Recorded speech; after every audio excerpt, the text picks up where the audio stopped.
Hey guys, welcome back to the channel. This is story about what if Naruto become master of Longinus gear part 1. Before I start, please do support for more amazing content and comments for part 2. Do consider to subscribe my channel and share my video to your friends and check out the description as well. Let's start the video. Location: in a forest somewhere in the land of waves. At the moment, the sun that was high in the sky just shined all of its light onto the forest that spread out under it.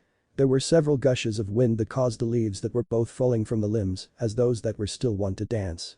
The sound of their rustling filled the air as the breeze continued to blow the air. As well, during this time, birds singing and other animals of the area also did their thing as they made sounds that added to the collective sounds in the air. In this forest though, it was not as large as the others that were located in the elemental nations.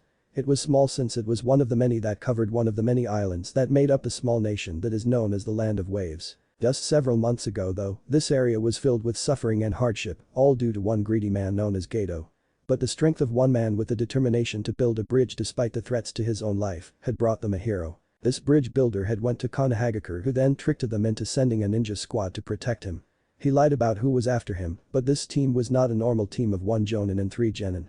This was a team with something to prove, a team that wanted to help for many different reasons. Even with the truth coming out, this team still did their job. But what he did not know was that on this team was a fate cutter, a person that was the child of prophecy. This was none other than Naruto Uzumaki. This boy influenced hope and strength in the man's grandson. He lit the fire to strength and courage that soon spread through the citizens of the town to rebel against Gato. That was not all, for this boy actually got the demon of the mist to actually admit that he cared for his tool Haku like a son, that he could never really turn off his heart. Due to this, the bridge was completed, Gato was killed, and the Land of Waves had the fire and determination that allowed them stay free and willing to fight for it. That was not all, the bridge was named the Great Naruto Bridge, in honor of its hero Naruto Uzumaki, the genin that relit the fire of courage of the people of the Land of Waves and assisted in its freedom. At the moment, the said hero was sitting next to a tree in the very forest where he met Haku during the mission several months ago. He had returned to find his place in this world, his new path due to the events that had transpired during the invasion of Konoha and soon after. All that he had lost, and this place where he formed his own ninja way, he was hoping to find his future as well. The boy had his eyes closed as the sun continued to shine down on him. He was thinking about the different things that took place and what had happened during the years since as long he could remember. If he was standing, he would stand at the height of 5 feet and 4 inches.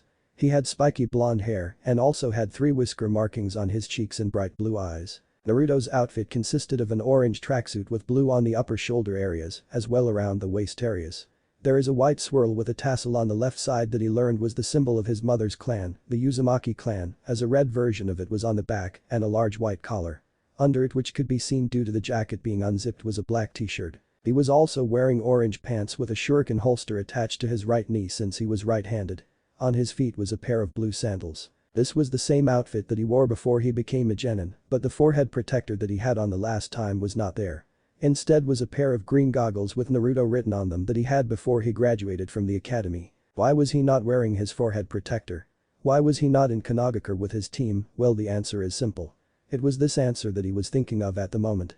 The reason why the Land of Waves was not happy with Konoha to the point that all trade contracts that were going to sign between them was shredded by the people of Wave. Man, this sucks, for I have been forced to abandon several promises as well my own dreams. Now that Konoha is no longer my home, I can no longer fulfill them. They are what made me who I am. They were my guidelines and purpose. Now that they are no more, what am I? What are my goals? Naruto thought as he laid against a tree. I was alone until I graduated the academy, but now I am once again alone. Naruto thought as he sat there with a sad look on his face while he kept his eyes closed. I dream of being Hokage, no more since I am banished. Naruto thought as he recalled the events that lead up to the fateful moment. At first, his mind went to the times that he returned home to his apartment, only see that it had been broken into and anything that had value was taken. During his time, toys, books, and cloths were among the things missing. Anything that was too large to carry was destroyed beyond use or salvageable. On the walls in pig's blood was the words "Die demon, leave, you are not wanted here, die son of demon whore," or his personal favorites "Die fox and go, kill yourself and make the world a better place." Could he report it?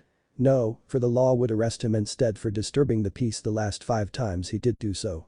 Those 5 days each time in the cell with no food or drink was not good. He then recalled how the children that were older than him getting paid right in front of him to jump and beat him by many of the adults. They would use bats and chains until Anbu managed to get there and stop it. He recalled where parents told their children to stay away from him and looked at him with nothing but hatred. What a lonely life he had. But there were few that made his life better. The only people that were nice to me at first was the third Hokage, Tuchi and his daughter Am at the Ichiraku stand, even though they were limited since they threatened to take his business license and rape his daughter, but the Hokage and him both being ex-Anbu stopped that. Naruto thought as he looked at the sky. Those that did allow me to shop charged me 3 times more than normal until I hinged. That was not all, they also sold me only rotten food or only ramen during those time, until I began to use the hinge to shop. Naruto thought as something popped into his memory. Flashback start. I seen you sold good food to others at prices that were 3 times less, why do you and the others charge me more? Naruto asked as he looked at the woman behind the counter. You ungrateful fucking brat. Okay, you want to know then here. Those prices are reserved for those that have families. That is not all, but those prices are also for those that are active or retired ninja.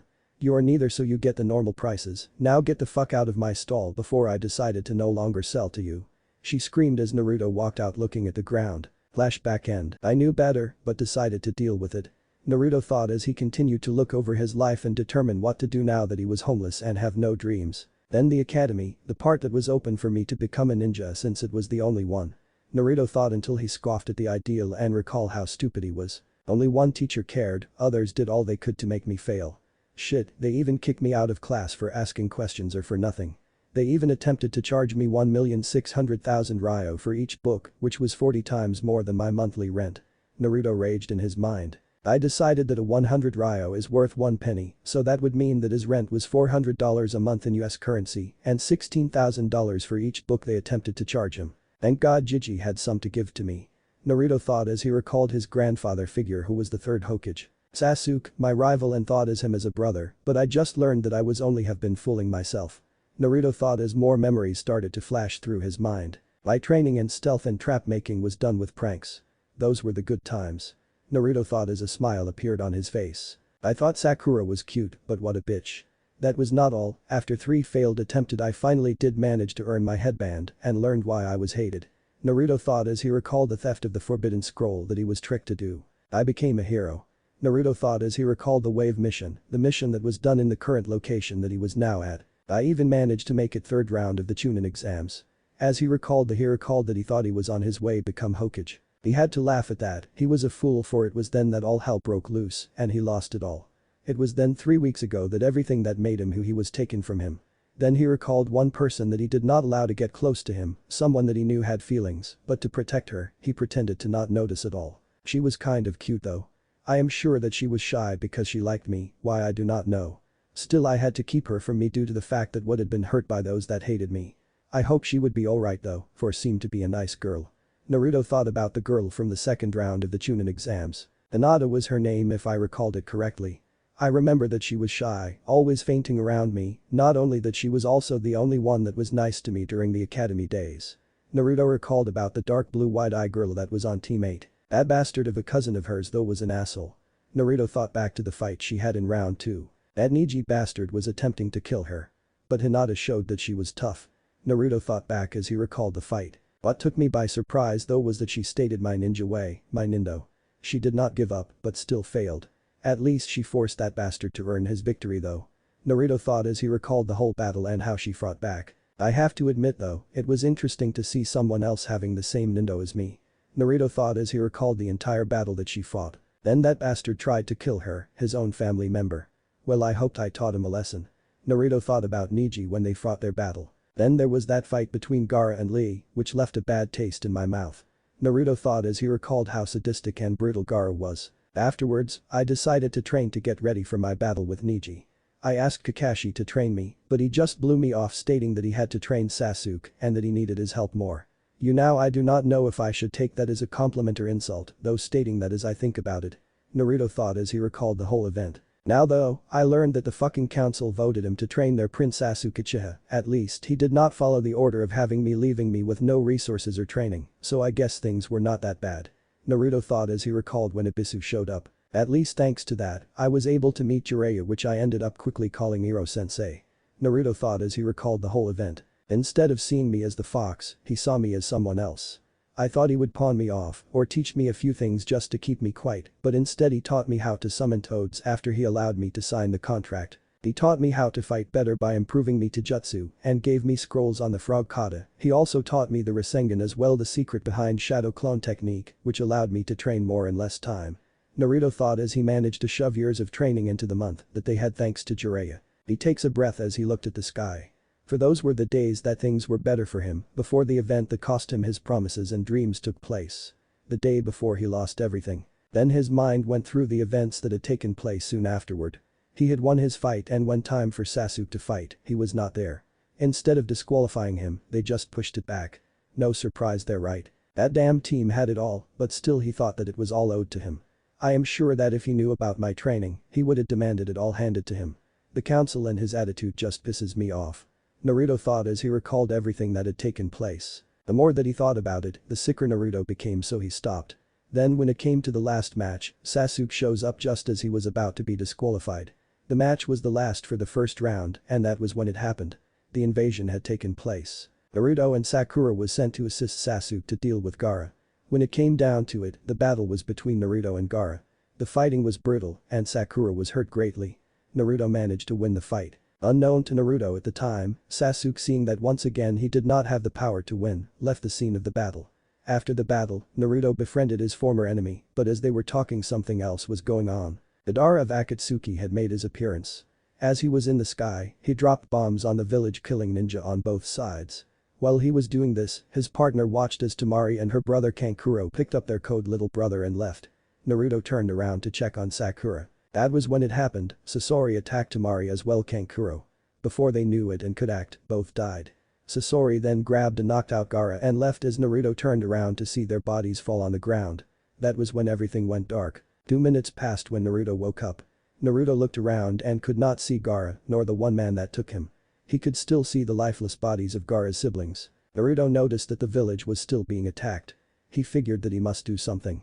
He then checked on Sakura and noticed that she was bleeding and might need medical attention at once, so he decided to return and get assistance for Gaara as well Sakura. After a few minutes of walking and carrying an injured Sakura, Naruto found himself seeing bodies all over the place. That was when he came across Sasuke standing there in the street. He was facing Iruka-sensei at that moment, and that was when it happened. Flashback starts. With each step that he took, pain shot through each and every nerve that existed in his body. He was not sure why he blacked out, but he had a feeling that he was knocked out by someone.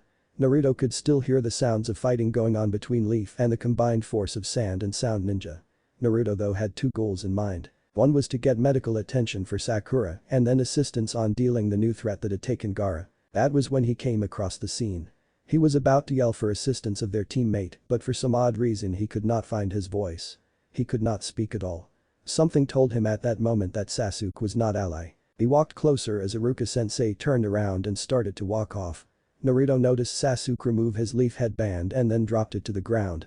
It was at this moment that Naruto knew that something was not right and quickly laid Sakura on the ground against a building. He turned around just in time to see Sasuke put on a sound headband and pull out a sword that was attached to his back while an evil smirk appeared on his face. "What are you doing, Sasuke?" Naruto asked in his mind as he saw Sasuke moved, which prompted Naruto to run. Before Naruto could get there though, Sasuke's sword found its way through Iruka's back and right through his stomach. Blood began to flow from his mouth as he turned around to see the evil look that was on Sasuke's face. Naruto continued stopped and glared at the scene as rage began to build up. That was when he heard their conversation. What was not known was that at that moment, Hinata Hyuga had appeared in the alleyway and stopped as she noticed Naruto. She was not sure what to think as she listened to what was going on. She also saw Sasuke kill Iruka as well, so knew that something bad was going on. She hid in the shadows as looked on, while praying that Naruto would be alright. "Why, cough cough?" Iruka asked as blood flowed from his mouth as Sasuke put his foot onto Iruka's back as Naruto stops knowing that it is too late to save his former instructor as he looked down on the ground with his fist clenched. This is a test to see if I have the resolve to gain it. I was told to kill those that are close to the one that I had deemed as a rival, as well a threat by Orochimaru. It turns out that the threat is my rival." Sasuke stated as he smirked as the words echoed through Naruto's mind. "I already killed those 2 idiots at the ramen stand that the dope likes to visit so much, and now I just killed you. Orochimaru will be happy that I killed 3 of the 4 people that Naruto cared for before I kill him." Sasuke stated with venom in his voice as he kicked Iruka's corpse off his blade as the man drew his last breath. Anger was there in Naruto's mind from what he heard. Desire to kill and rip Sasuke apart was there in his mind as he stood there looking at the scene that was before him. Naruto was pissed as his voice was there once again. Sayasuke, what are doing? Naruto asked with venom in his voice as Sasuke turned around with a smirk on his face and noticed both his main target standing before him and not far away Sakura his last target. Simple dope, I am cutting my bonds with you dope. Sasuke stated with venom in his voice as a smirk appeared on his face. Why would you do that team? Naruto stated as he clenched his fist so tight that blood began to drip. I am leaving this worthless village to gain more power to kill my brother. Power to revenge my clan. Something that you do not know about since you are a nobody and a loser. Sasuke stated as he watched Naruto get mad, for this was a battle that he wanted to prove that he was stronger than the clan less dope. I see that you ran from Gaara with that worthless bitch, good that means I can kill her and be done with this test. Sasuke stated as Naruto glared at him. What test is that team? Naruto asked as he slowly took a deep breath and to make sure that he understood what he had heard earlier. Simple, Orochimaru gave him a simple mission to complete to prove that I have what it takes for power. Sasuke stated with a dark smirk on his face as he looked into Naruto's eyes. He stated that I have to kill the people that are dear to the one person that I think as of rival. I chose you and hated the fact that a nobody like you gained happiness from those two civilians at the raiment stand as well our poor bastard of a teacher. Sasuke stated with a dark glare. A demon like you should have died the day you were born for the crimes of murder that you had committed in your nine-tailed fox form, the form that you had before being sealed into human form by the fourth Hokage which caused his death. Sasuke stated as got into a fighting stance. At that moment, Hinata Hyuga looked at Naruto with wide eyes. Then memories of warnings from the elders of the council when they found out that she liked him came back. They had told her about that night and the burden that Naruto had, but she knew better. Naruto was a human acting as a jailer or prison for the beast, for he was not that monster at all. I see, you are a traitor then, and you just violated the law that was in place by the old man. Naruto stated as Sasuke smirked. No, the village betrayed me and my clan. As for the law, it hold no meaning to Uchiha like me, even more since I am leaving this piece of shit of a village. Naruto, you will not stop me, and I will kill you dope. Sasuke stated as he attacked Naruto. Sasuke with speed and skill, attempted to cut him down with the kenjutsu moves that he had learned when he saw someone practicing them before the exam. He had used his Sharingan to copy them. Due to this, he was not proficient with them, but still they were lethal moves regardless. Even so, once again Naruto proved to be a force to be reckoned with. He had dodged all the attack as the battle continued, but with speed and skill, Sasuke threw a kunai at Sakura that Naruto did not see. The kunai sailed through the air as it found its mark. The tip went in deep through the flesh that was around Sakura's neck and then out of the back instantly killing her. Naruto saw this as they both separated from each other. Naruto looked over and saw the girl that he loved breath her last breath and Sasuke smirked. Naruto just stood there for a second and realized that he was sad for the loss of a teammate, not the girl that he acted to be in love with all this time. Sasuke got ready to strike him down, thinking that he was lost in grief, but how wrong he was. It was then that Naruto charged at him, but this time with the intent to kill his former friend and teammate. At this time, his body began to become engulfed by red chakra. After several blocks and feints, Naruto managed to stab Sasuke's hand, which caused him to drop his sword. Before he could retrieve it, Naruto does a spin kick that sent Sasuke into the shop that was several yards behind him. What was that team? Did you say that you were going to kill me? Naruto stated with an angry look and a smirk as he kicked the sword into a busted shop windows that was to his left. I admit, you recently got some skills, but you will always be a dead last, always be a no-name orphan, always be trash for even the trash of this dump of a village, saw you as a nobody, and me an elite dope. Sasuke stated as he walked out of the building as the sound of things falling inside the shop could be heard. Sasuke was now different. Black markings had flowed over his body and his skin changed to a tan color. His eyes were now golden in color as two bat-tan-looking wings appeared on his back. There was sounds of chirping as Sasuke had his hands towards the ground. There was a mass of white electrical chakra dancing around Sasuke as its focus was in his left hand. Using the Chidori against me, I do think that Kakashi-sensei would not like to hear that. Naruto stated as Sasuke smirked. Kakashi, no need to worry about that. You see, he is dead for he breathed his last breath 3 minutes ago. You see, Kabuto managed to poison him after my curse mark was sealed. He was dead at beginning of the month-long training, but he stated training me and this was his legacy left to me as he was dying and did not know it.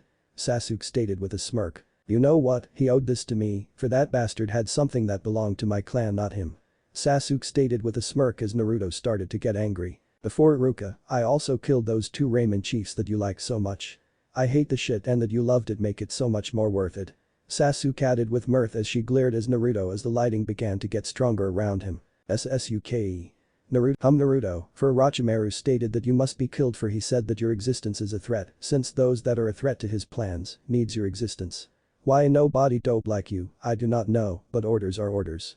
Sasuke stated with mirth as the both charged at each other. At that moment, they moved fast and was throwing punches and kicks at each other.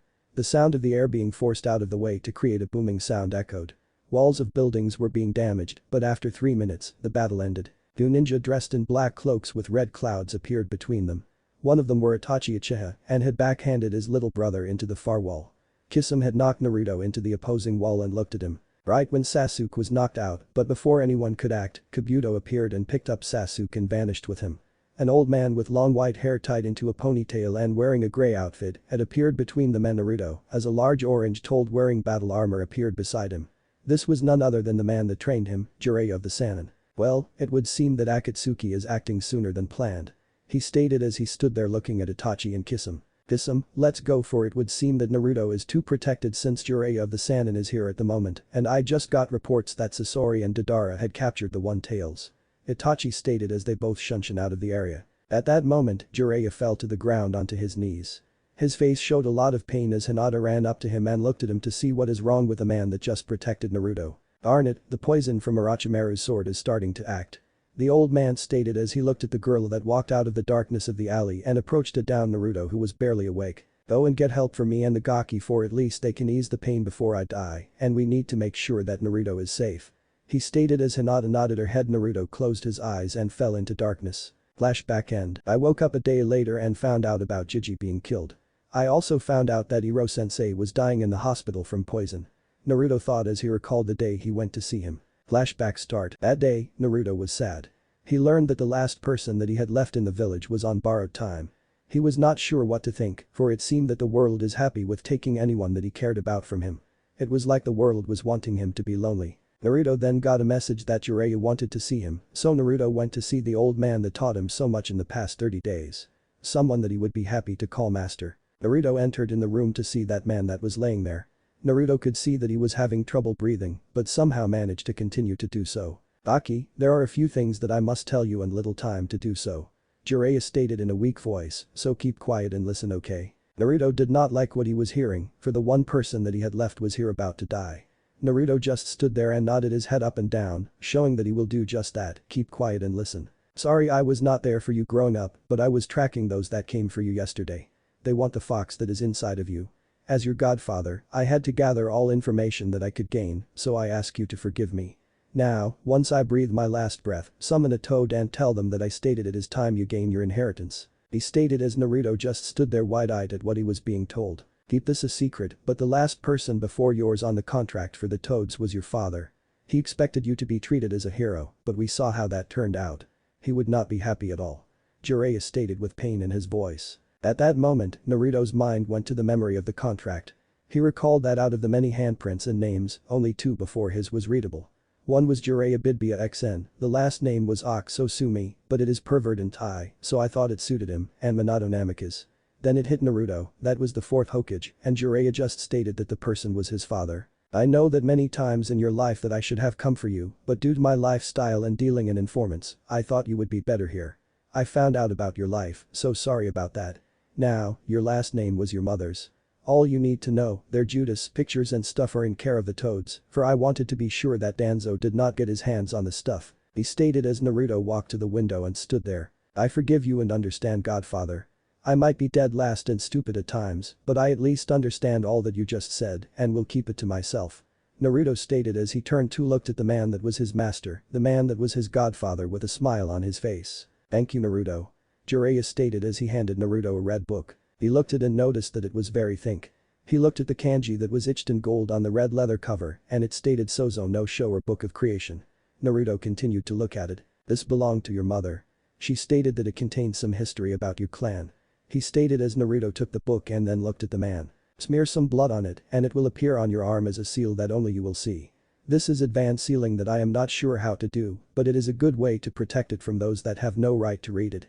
He stated as Naruto did just that and a cloud of smoke appeared. In the matter of seconds the book was gone, but there was a red seal array on his left arm now. Naruto looked at it as Jiraiya smiled. Do not take it out unless you are out of the village and alone. That book was only meant for you. This one," he was saying as he handed another one that looked like it to him, "is just a notebook with my notes for my next book. It will act like a decoy from the real one. If asked, you only received this one." At that moment, a shinobi on the roof outside of the window looking in just happened to see the second book being given to Naruto. This one had a white mask and just appeared, so he had missed most the beginning of the conversation. It would seem that Naruto had luck on his side at this moment. "I see, thank you Jiraiya-sensei." Naruto stated, thinking that for once he will not call him Hiro-sensei. "Once again thank you for your forgiveness Gaki." The old man stated. He closed his eyes and breathed his last breath. Naruto cried some as he walked out of the hospital and walked back to his apartment. He figured that he would wait before doing anything about his inheritance, for something was telling him that it was too soon. At that moment, the shinobi followed Naruto to his apartment. He watched until another one appeared and nodded to him. The one that watched Naruto during the last moments with the Sannin left to report to his master what he had seen. Flashback end. "Then those bastards on the council came for me." Naruto thought as he recalled that only 24 hours had passed since he had returned to his apartment. To this day, he thanked God that he did not summon a toad or the book due to the mood that he had that day. Naruto knew that he was lucky that he decided to wait a while before summoning anything. He wanted to let the mood of the invasion to pass, but at the same time, something told him that it was not safe to do anything yet. Flashback start. It was the day of the funeral. Rain fell on the ground as everyone attended. Naruto was not allowed, for he was chased off from it, but the civilians, stating that his presence was disruptive. Some even stated that his existence there was disrespectful to the memory of those that died. Due to this, Naruto walked away and then saw it from the top of the building. He heard it all and then returned home to his apartment to think about all that had taken place. He was told about the many battles that had taken place. He learned that Orochimaru had killed the cage of Suna and acted in his place that led the village to war. He sighed, for he had lost much. He learned that indeed Kakashi dropped dead in the middle of the battle while fighting alongside Guy. Naruto though realized that even though he had lost much, he at the same time he had gained something as well. It was at this time that Anbu wearing a horse mask appeared in his room. "Naruto Uzumaki, the council request your presence." He stated as in a flash slapped chakra cuffs onto Naruto. "Hey, what gives?" Naruto glared as three others appeared and started to tear apart his room looking for something. "Shut up demon, we want this," one of the others stated. He held up a second red book that was given to him as they vanished in a swirl of leaves. He was right, someone might attempt to take what is mine. Naruto thought as he seethed thinking about what was going on. Thank good they took the decoy. "Come." Hor stated as they vanished as well. They soon appeared in a large room with Naruto standing in the center of it. He noticed that everyone was there looking at him. He noticed the civilian council members looked at him with hatred as the ninja ones looked at him with interest and understanding. They were also looking at the civilians wondering what was going on as well. "Horse, why is Naruto here and handcuffed in chakra cuffs?" asked Shikaku Nara of the Shinobi Council. "I asked for him to be brought in for trial," stated one that was bandaged as he looked at everyone here. Naruto looked at the man that had spoken. He noticed that he appeared as a frail old man. He had black shaggy hair and his right eye was bandaged. Danzo has had an X-shaped scar on his chin ever since his youth. He wore a white shirt with a black or dark gray robe over the top of it covering from his feet to just over his right shoulder. The robe conceals his right arm which was bandaged. "Danzo, what trail?" He asked Hyuga as he looked at Naruto with a blank look then at Danzo. The Ashi had long black hair and featureless wide eyes like all members of his clan. He normally wears very traditional, loose-fitting robes with a long-sleeved brown haori. Naruto remembered him being the uncle of Neji and father Hinata. He is on trial for the murder of Sakura Haruno, Tuchi and Ayamichiraku, as well as Iruka Yamino. He is also on trial for forcing Sasuke Uchiha to leave the village. A civilian stated as Naruto just glared at the fat man that was speaking. "I am innocent and you know that," as Naruto was saying as Danzo did a hand sign. At that moment, seals appeared on the cuffs and began to burn Naruto's skin at the wrist. Naruto screamed in pain as the civilian smirked and the shinobi side of the council looked at Danzo in anger as Naruto screamed in pain as the smell of burning flesh filled the room. "Know your place you fucking demon brat, you are not a person but a malfunctioning weapon," Danzo stated with venom in his voice. That is enough and uncalled for Danzo, for he has the right to say those things as a person and ninja. Tsumin Yazuka of the Shinobi Council as Danzo released the hand sign and the pain that Naruto was feeling stopped. He is a weapon only. But since this is a trail, then he is allowed to speak before we determine his fate.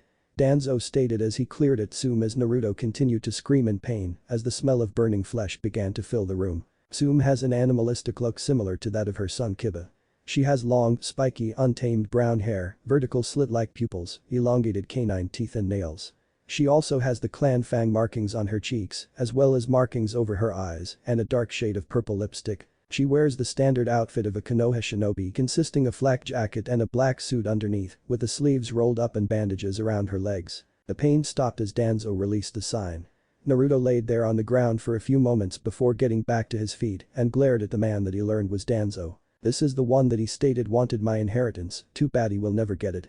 Naruto thought as he took a deep breath. So pup, you are saying that you are innocent of these charges? Tsume asked as Naruto looked up and nodded his head. Sasuke stated that he killed Teuchi and Am to me after I witnessed him killing Iruka-sensei. As for Sakura, she was killed by him during our fight, even though she was out cold and injured. He threw the kunai that ended her life on purpose to make me mad. He also broke the third's law about my burden. Naruto stated as he looked at Danzo, who just looked at him with a blank look on his face. You lie, you killed them and forced him to leave, you filthy demon. A civilian councilman stated as Naruto just stood their side. What in the hell is going on here? Asked a deep voice that Naruto knew from the 1RST phase of the Chunin exam. The man had a large imposing figure, which he complements with a rugged head and face that was covered with old wounds and scars. Naruto recalled that he had concealed a collection of burn marks, punctures from where screws were used, and long slash marks. The scars are indicative of the physical torture he has endured in the past and illustrates his capacity to endure pain without giving up the desired information to the enemy. This man was none other than Ibiki Marino. We are putting the demon brat on trial for the death of my baby girl. Stated a female member of the council as Naruto looked at her. The woman was a fair-skinned woman with shoulder-length blonde hair with a single bang which falls down into her face. She also has green eyes and wears a white kipao dress with 3 red circular designs at the bottom of the front of her dress, as well as the back. Underneath the dress, she wears pink 3/4 length pants along with brown sandals. Well sorry, but you cannot have a trial until I was done with my investigation, Mibiki Haruno. I have to say this makes me sick for you have an innocent man here on trial. Ibiki stated as he looked at those on the council. That is a lie, you know it. That little monster killed my daughter, not the great Uchiha, for he was going to choose her to rebuild his clan. Mibuki yelled as Ibiki sighed. So you calling the daughter of a council member a liar, and the heir of the Hyuga at that? I thought you were smarter than that. He stated as he looked at Hiashi, who smirked for a second, then continued his stone-cut look. I take it that you investigated her report and had Inochi look into her memories since his wife is here instead. Hiashi stated as Ibiki nodded his head. Yes, Hinata Hyuga witnessed Sasuke telling Naruto that he killed the raiment stand owners as well, seeing him kill both Sakura and their former teacher. She also witnessed Sasuke telling Naruto that we betrayed the clan and that he was leaving for power to revenge the death of his clan at the hands of Itachi. That is not all, for someone informed him that Naruto was the Kyuubi sealed into human form instead of it being sealed into him. Also sir, your clan elders broke the third's law 3 years ago and told Hinata about Naruto's burden in hopes that it would turn her against him. Ibiki stated as he walked forward towards Naruto and was about to release him. Hold it Ibiki, he is to remain cuffed. The demon's existence is still a threat to this village. Since he is clear of the charges, he still is a threat to the village. For 4 SSS class criminals came into this village to collect both him and Gaara. Danzo stated as Ibiki turned and looked at Danzo. Damn fools, they do not know the difference between a scroll and weapon it seems. Naruto thought as he looked at Danzo with disapproval in his eyes. Why do I have a feeling that Naruto was screwed before he came here? Ibiki remarked out loud as he looked at Danzo. Kid, for what it's worth, I think you were dealt a bad hand here. I wish I can help you. That is why I am proposing measure FBF 1,099,987 FX for vote. He stated as he handed a form to that was filled out. This is not right, he defended the village, and you want him kicked out?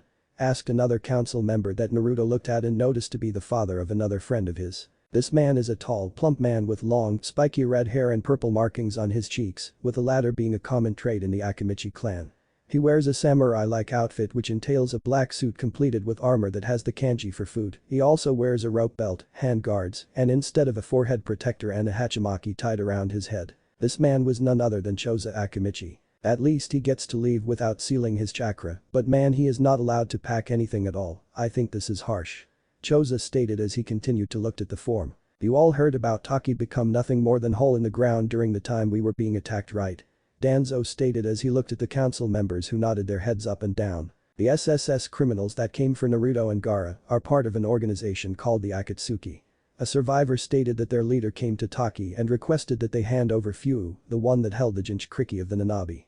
Of course they refused and that was when it happened. Their leader, a single man turned the village into a hole as well defeated the Jinchuriki and showed no signs of being tired.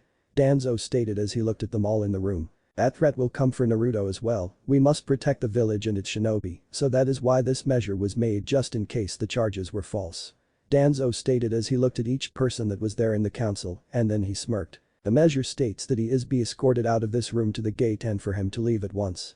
All belongings in his apartment is property of the village, therefore he cannot collect anything. I am calling for the vote now. All those that in favor raise your hands now. Danzo stated as all the civilians voted with Naruto, seeing that they outnumbered the shinobi side that did not raise their hands. Well, it would seem that the measure had passed. Stated another person that Naruto looked to see. This man was with grey hair, a beard, glasses as well as a constant frown that he's always worn, even in his youth. He also has a strong jawline, a facial structure he has retained even in his old age. This was none other than Homura Midokado, advisor to the third as well his former teammate. Next to him was none other than another advisor and teammate. She had dark eyes, and her hair was as pulled back in a twin bun locked by a traditional Japanese hairpin with 2 pearls dangling off the side. Her hair needle also had many pearls and tassels at the end. She also was wearing earrings. She was wearing a simple long kimono closed by an obi, a jacket, and a sash over it. Her eyes were squinting, barely opening as she looked at Naruto with an expressionless face. This person was none other than Konoha Udatain. Naruto Uzumaki, you are hereby stripped of your shinobi status to the village and banned. You are not allowed to re-enter through the gate once Anbu releases you and have 2 hours to get a mile from the walls.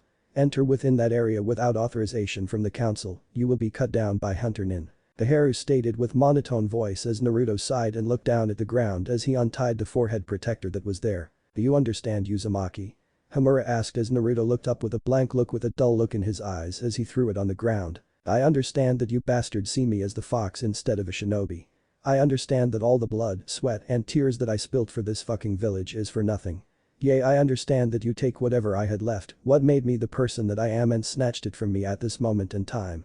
I think Gigi is rolling in his grave. Naruto snarled with anger as he looked at Ibiki that was standing there with disappointment on his face as he looked at the civilian council members who just smirked at their victory and then looked at the 2 advisors and noticed that they were not happy at all about this whole thing, which made want to know why, for he thought that they hated him. I know that my parents are, but I will keep that for myself. Naruto thought as he recalled the name on the scroll, the one that sealed the fox into him. Both advisors seemed to nod their heads at this. This did not go unnoticed to Naruto. This told him that they were aware of it as well. He then noticed a hint of approval in their eyes, which showed that they were happy that he did have that knowledge. Did this mean that they were my allies as well? Oh well, Danzo won, and this the villages lose. Naruto thought as he looked at them. In respect to your choice, Naruto, we will not state it either, for I believe that you are right about the third rolling around in his grave along with your parents. Konoha stated with a smirk on her face which was matched by Homura that told him that they were on his side. Who was her parents? A civilian council member asked when he noticed that by play between them and Naruto. It is not us to say, and it is a S-class secret and only a shinobi matter, something that you all do not need to know about, since after all you all just banished him without our vote on the matter. Homura replied with a smirk on his face. Ibiki-san, can you escort me to the gate instead of the lackeys of the bastards of this council? I trust you more than them. The lackeys of the council might just decide to cut me down just because they can now get away with it since I am not longer a citizen or shinobi of this hellhole. Naruto asked as Ibiki smirked as the voices of outraged council members began to yell and both him and Naruto vanished with several Anbu members. They appeared at the gates in the matter of seconds. Ibiki walked with Naruto through the gate and began to unlock the cuffs. Sorry about those bastards and Danzo. Still you are a shinobi even though you are no longer part of the ninja corps of the Leaf. Live strong and be wary of Anbu with white blank mask. He stated in a low voice as Anbu appeared at the gate to make sure that Naruto was leaving. Thank you, make the will of fire protect you. Naruto stated with a smile as he turned to walk down the road. You as well, young one. Also kid, you do have one friend in the village, even though she was too shy to act on her feelings for you. Ibiki stated with a smile as he turned around and walked off through the gate and head back to his job. Flashback end. Man, that is not right, but at least I had my money on me and the only thing besides cloths of value as well. Naruto thought as he rubbed the seal on his arm as the red book appeared. He looked into it and began to read. He noticed that it was an old book and was not sure what to think, but still it was something that belonged to his mother. If you are reading this, then you are the current head of the Uzumaki clan. Naruto looked up at that first sentence.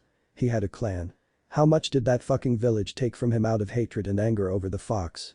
Naruto then looked back down at the book. I am Rias Gremory, member of the Gremory clan. Please note that me and my other 11 younger sisters are not from this world. The Gremory clan are one of the 72 pillars of the underworld, which is under the rule of Satan Lucifer and his 3 lieutenants. Things have been like that since the civil war in heaven where we lost. Please note that things are not what they seem. When I first arrived here, I thought I was in another world, but it would seem that I was sent back into time, a time when devils were not active and still licking their wounds, so they were not aware of humans having the ability to fight on par with them. Man, once again humans seemed to impress me to the point that I first fell in love with one. I found out that the magic arrays work well with chakra, so I renamed them seals. Since this was a trait that will pass onward to my children, so it will be a bloodline for our kind, since the ability is linked to DNA. He read and then stopped and looked up. So, one of my ancestors was something called a devil. Naruto asked himself as he thought about it and decided that it would be best to wait to read the rest. He closed the book and rubbed some blood on it. In a puff of smoke it vanished once again into the seal that was on his arm. He began to think, for when he left, he felt that he lost his direction in life. He was not sure what to think or do with his life at the moment. But now after reading this, he began to wonder about things. He had already summoned a toad and gotten his inheritance. Among them was several letters from his father, mother, and Jiraiya. From there, he found out many things about his parents and their hopes and dreams. He also learned about several truths about why he was never told about them and understood. From those letters, he had learned that his mother was the last surviving Uzumaki from the village hidden in the whirlpools.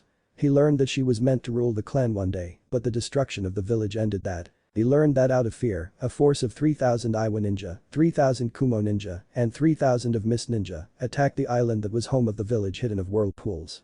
Half was lost, and by the end of the battle which lasted 4 weeks, only 20 ninja was each village was left. They hunted down his mother and her escort, but after they fell, Leaf ninja appeared and slaughtered all but 3 whole ran from the battle. There she was brought to the Leaf where she learned to become a ninja and later on fell for his father. The attack on her clan sparked the third great ninja war that lasted for 10 years. He learned that Iwa, Kumo, and Mist gained no spoils from the invasion, for her father had sealed all the clan scrolls and gave them to her. Naruto had already summoned the toads, and they created a seal on his other arm to contain 3 scrolls. One which had all the belongings of his parents sealed into it. One was a scroll that had all the Uzumaki clan scrolls sealed into it by his mother. The third one was a scroll that had all the scrolls that belongs to his father sealed into it. The toads made the seal on his right arm to contain those scrolls, for Jiraiya had informed them about all the things that he had learned as well the actions of the council the day before the invasion. They were not happy at all and swore to assist Naruto when he called for them even if it was against the Leaf. Naruto was happy when the toad seal, for he did not want anyone to know that he had the stuff. He was thinking long and hard about what to do with his future. "Naruto-kun?" asked a low and sweet sound voice that got his attention. Naruto turned to see the girl that was almost killed by her cousin. She had a sad look on her face and there were signs of her crying due to the red eyes. Around her head was a white headband. The girl had dark blue hair, fair skin, and gentle facial features which he noticed that her father did not have, which meant they were traits that she inherited from her mother. She still had a shy expression. Like the rest of her clan, she possesses the renowned Byakugan and lavender-colored eyes. The hair was short and leveled into what is known as the Heim cut style just above her forehead, with chin-length strands framing her face. Hinata wore a long-sleeved light blue blouse with a high collar and dark blue pants. While at home, she was seen in the traditional Hyuga garb, consisting of a simple, loose-fitting robe with different colored trimmings and an undershirt. The Konoha forehead protector that she had hanging around her neck was no longer there. There was a large backpack on her back as well. Even though her eyes were red from crying, there was an happy look on her face as she looked at Naruto. "Hinata, what are you doing here?" Naruto asked as she walked up and sat down beside him. "Do not faint, for I lost everything but him. Do not faint, for I lost everything but him." Hinata told herself over and over as she blushed just being beside him. "I have no home and heard about your banishment. Right before he died, father told me about a marriage contract that I should honor." Hinata stated as Naruto noticed the sadness in her voice. "What happened to your father?" Naruto asked as she looked down at the ground. "Kumo attacked 10 days after your banishment, Naruto-kun. Most of the clan were KKKKK killed. My father was injured and on his deathbed my sister was dead. Niji and most of my clan are dead. The elders decided that I was not clan head material. After learning that my father wanted me to honor the marriage contract that he had, I was forced to leave active service and travel to meet my husband." Hinata stated with sadness in her voice. "Sorry to hear about your father." Naruto stated as he hugged her as her face turned red, but she managed to keep from fainting. "Aha, thank you Naruto-kun." Hinata stated with a smile on her face. "Well, since I also do not have a home or any ideal of where to go, I was heading to my mother's homeland too for guidance on what to do with my life. I can go with you and protect you until you reach your future husband's house." Naruto stated with a smile on his face. "The chat would not be needed." Hinata stated as a small smirk that was not seen by him formed on her face as she walked up to him. I see, you do not want that, Naruto was saying when it happened. The sound of an open hand hitting the side of his face echoed through the air. The sound vibrated through the air as Naruto's face was red as Hinata just glared at him. She had just slapped him, and for the first time ever. Do you not ever say that? Those stupid villagers have no fucking idea the difference between a container and the actual nine-tails beast. Hinata yelled at him as Naruto just looked at her dumbfounded for 3 reasons. 1. Hinata just slapped him. Hinata, the girl that he thought would never hurt a fly, had just slapped him for repeating the things that the villagers had called him.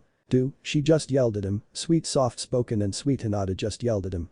This was something that he was sure no one in their class would believe if they saw it, for he was not believing it himself. 3. She knew his secret and just stated that he was not a demon. She just stated that the villagers were wrong about him and did not stutter at all while saying it. What in the world was going on here? That I just woke up in a world where nothing is like it seems? Naruto asked himself as he looked at her. These eyes of mine showed me. I watched you since that snowy day that you saved me from those bullies and gave me this scarf. Hinata stated as she pulled out an old red-colored tattered scarf, as for some odd reason she was no longer stuttering. Naruto looked at it. That was when a memory came to him. It was that one time he saw a girl being pushed around. They were calling her names and were trying to force her to do more than she should just because they hated her clan. Naruto jumped in and fought the bullies, but lost. Still he had saved the girl and gave her that scarf. You never gave up. Me, a disappointment of my clan, was lost and lonely, but I saw you never gave up. I overheard you tell the Hokage at the ramen stand your ninja way and thought it was perfect, so I adopted it. You have been my inspiration, Naruto, you have been my guidance and strength.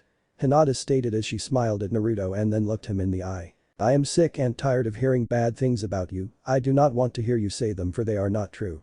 Now, the reason why I do not need you to protect me as I met my husband is the following reasons. Hinata stated as she began to blush once again. 1. Upon father's death the elders of the clan saw to it that I was sealed. A different kind of seal that is much different than the one that Neji had. It still protected the Byakugan.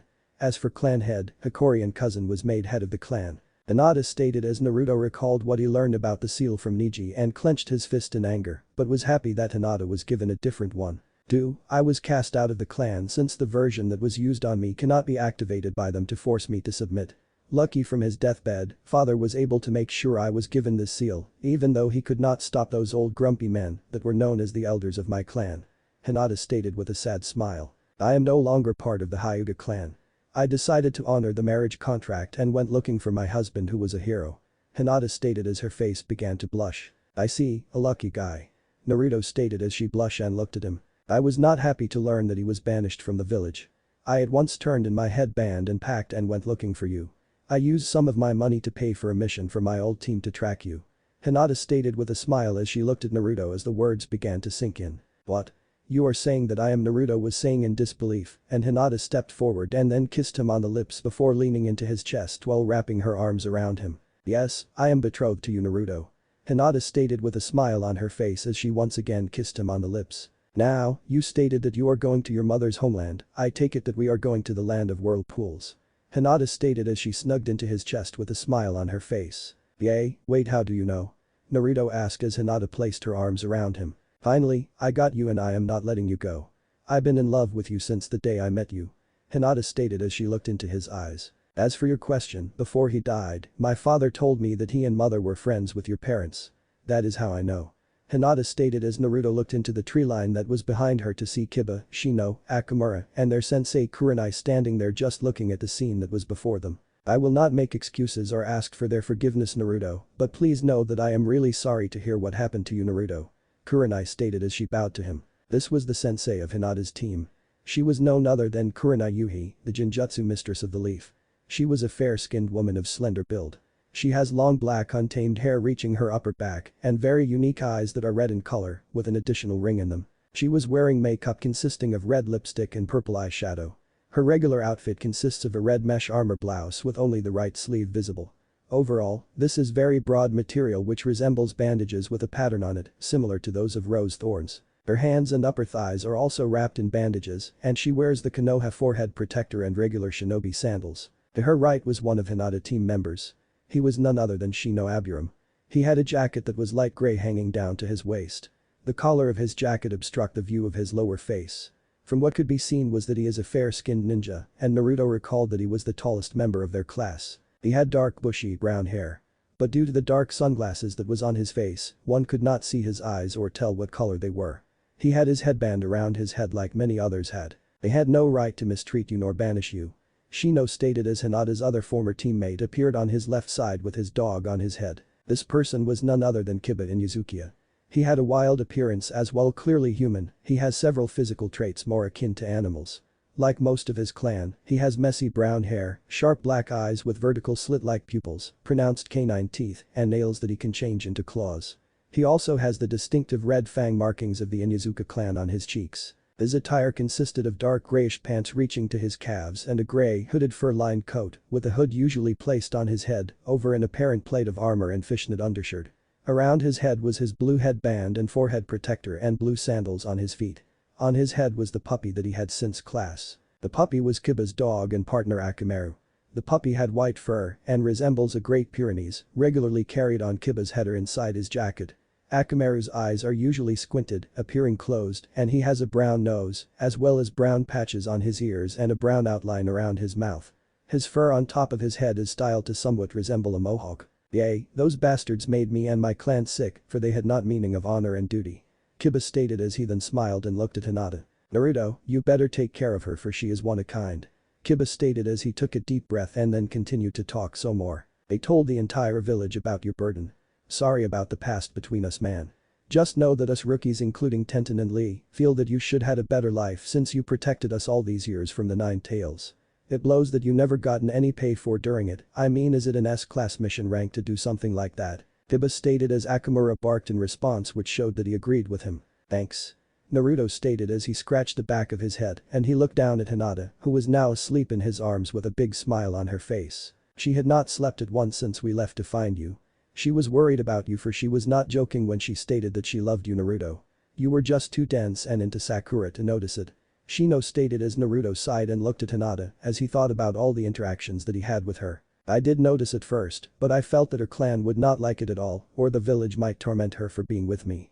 So I did the only thing I thought possible and went after Sakura, who I knew would never give me the time or day. Naruto stated as Hinata snuggled more into his chest. So, you are in Uzumaki not only in name but in blood. I knew Kushina Uzumaki while being a genin, and she was one heck of a kunoichi.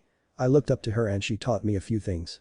Kurenai stated as Naruto smiled and looked at her after making sure that it was just them in the area. What I say stays between us and my Hinata here when I tell her when she wakes up. Naruto stated as he looked at the ones that just confirmed that they were in fact his friends. Kushina Uzumaki was my mother and my father was Minato Namikaze, who is also known as the fourth Hokage. The third Hokage decided to keep everything a secret due to their enemies as well from those civilian bastards. Naruto stated as Kiba, Shino, Kurenai, even Akamura's jaws dropped to the ground. What the hell? Kiba stated as he began to see Naruto as the true alpha that he really was after all. He had a feeling that there was more to Naruto than he thought. I see, she had a son and with him. Kurenai stated as she smiled at the thought of Minato and Kushina actually getting together. That is indeed stupid of them, they saw you a threat, but your father a hero. They actually messed up indeed, for they threw away a shinobi that has the potential to become the strongest ninja as well sabotaged your education in the academy.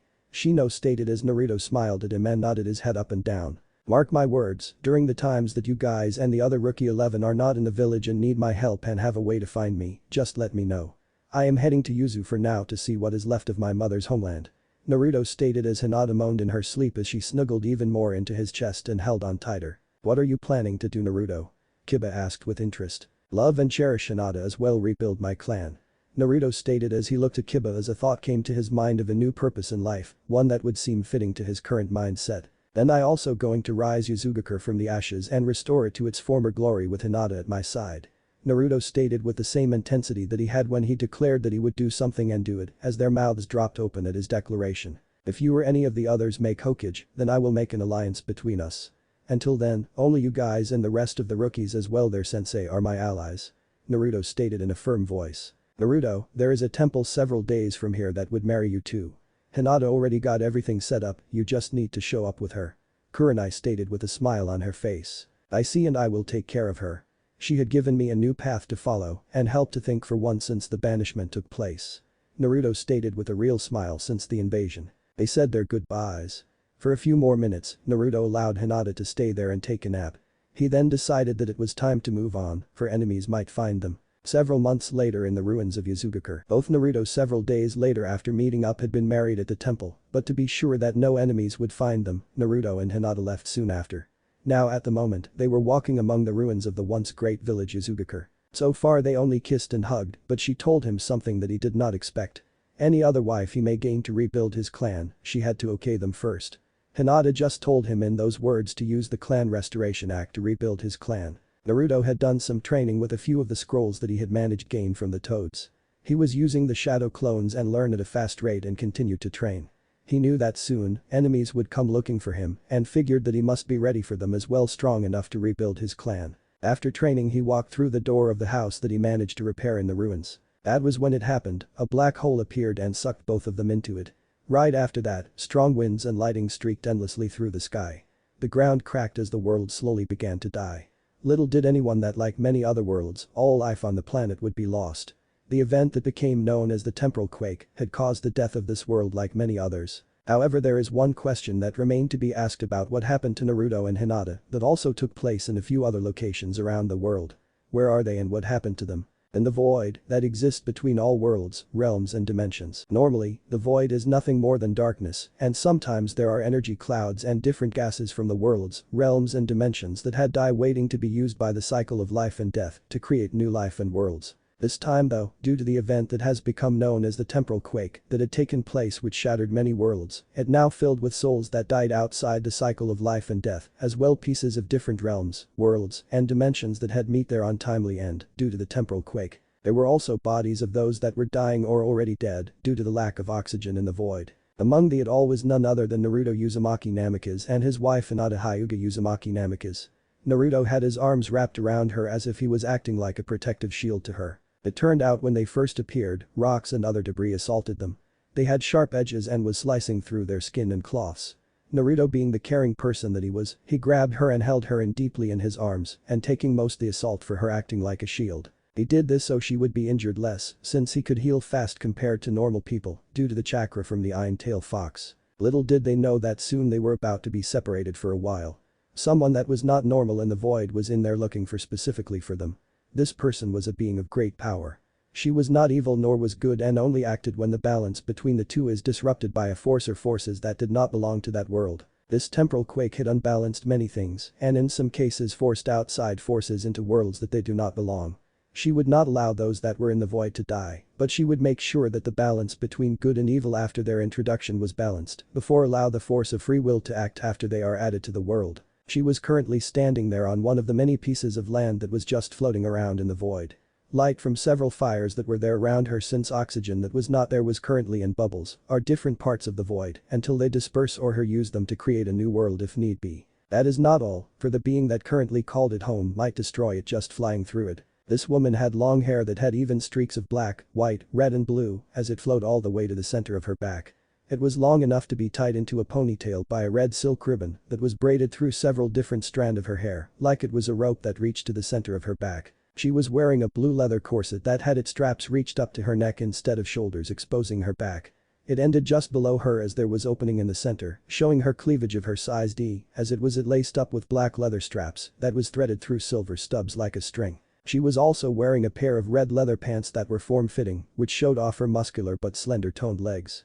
On her feet were red leather high-heel boots that had black metal shin guards and kick pads on them as they went all the way to her knees. On her hands were red leather fingerless gloves that had black metal plates attached to them, which covered the back of her hands and reached to her knuckles, where there was second plate fixed over her knuckles like brass knuckles. She also had a white leather belt that had several pouches on it around her waist.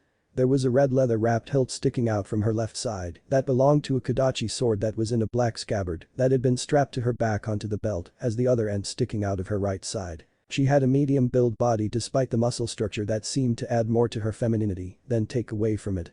She also had light peach smooth skin that made her look no older than the age of 18 years old, even though she was very much older than that. Her eyes looked like the eyes of a cat due to the comparatively large iris that also had a vertical pupil.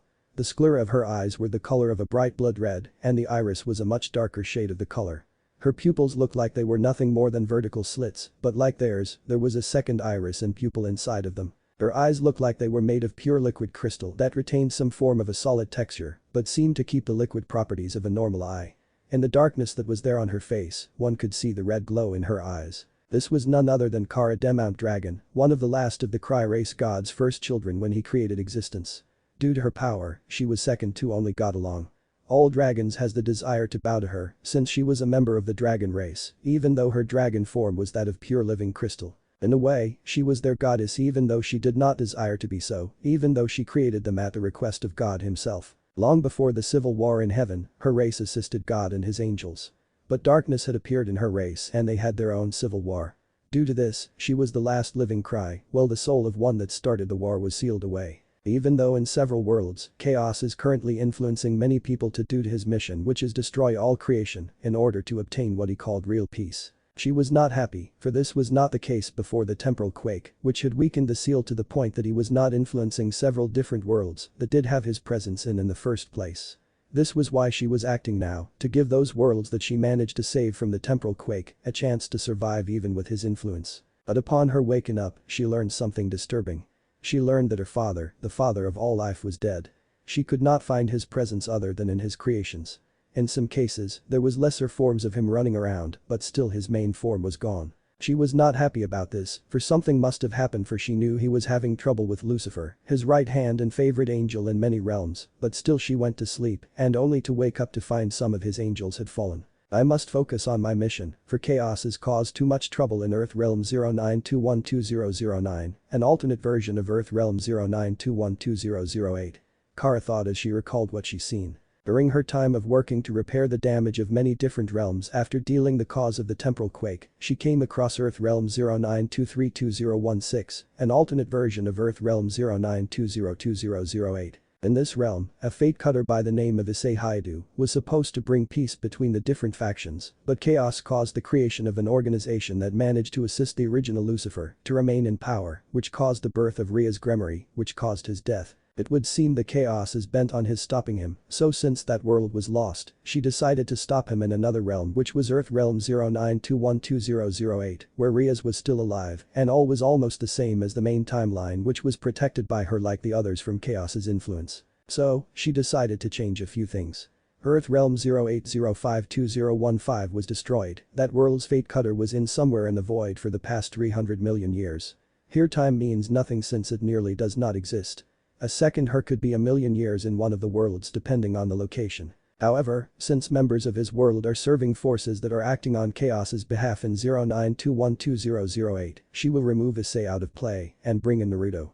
Granted, she will make sure that they boy will become a devil, just part of another peerage that she had created through hidden guidance from another world. A peerage that would suit Issei since someone like him was needed for those girls, since their human male was killed before he meets them, which triggered their world's destruction. Issei would be given a copy of the gear that he currently has, but without the soul of Drag, for Naruto will have it.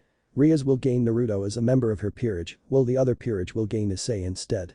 Issei will still play a part, but Naruto will be the main part of the world. Kara thought as she scanned for Naruto and his new wife Hinata that she knows was sucked into the void before the destruction of their world, along with several others. I might even find Satsuna Uchiha, the female version that married Naruto of her world along with Hinata into the plan, for she is the last leaf shinobi of her world since her Naruto's death along her Hinata's death. Kara thought as she planned out things. Since Earth Realm 09212007 Rias is dead along with Earth Realm 09212009 version of Rias is dead, and there was not such person in Earth Realm 09212006 and Earth Realm 09211010. All their power went to Rias in Earth Realm 09212008, meaning that she will have a much different evil pieces than the others. That is not all, for I convinced Ajuka Beelzebub of Earth Realm 09212008 to create a more advanced evil piece system to suit my needs. Kara thought as she noticed what she was looking for. I think I should take Kiryu Udo, a female version of Kiba Udo in Earth Realm 09212007, and Yukiko Vladi, who is the female version of Gasper Vladi of Earth Realm 09212009. Even though in the others, they would have died without Ria's assistance, in those two they managed to survive and become warriors. I might use them as well, since their worlds are about to die due to self-destruction. Kara thought as she smiled and then vanished in a flash of red light. Another location of the void. Naruto and Hinata was still floating in the void.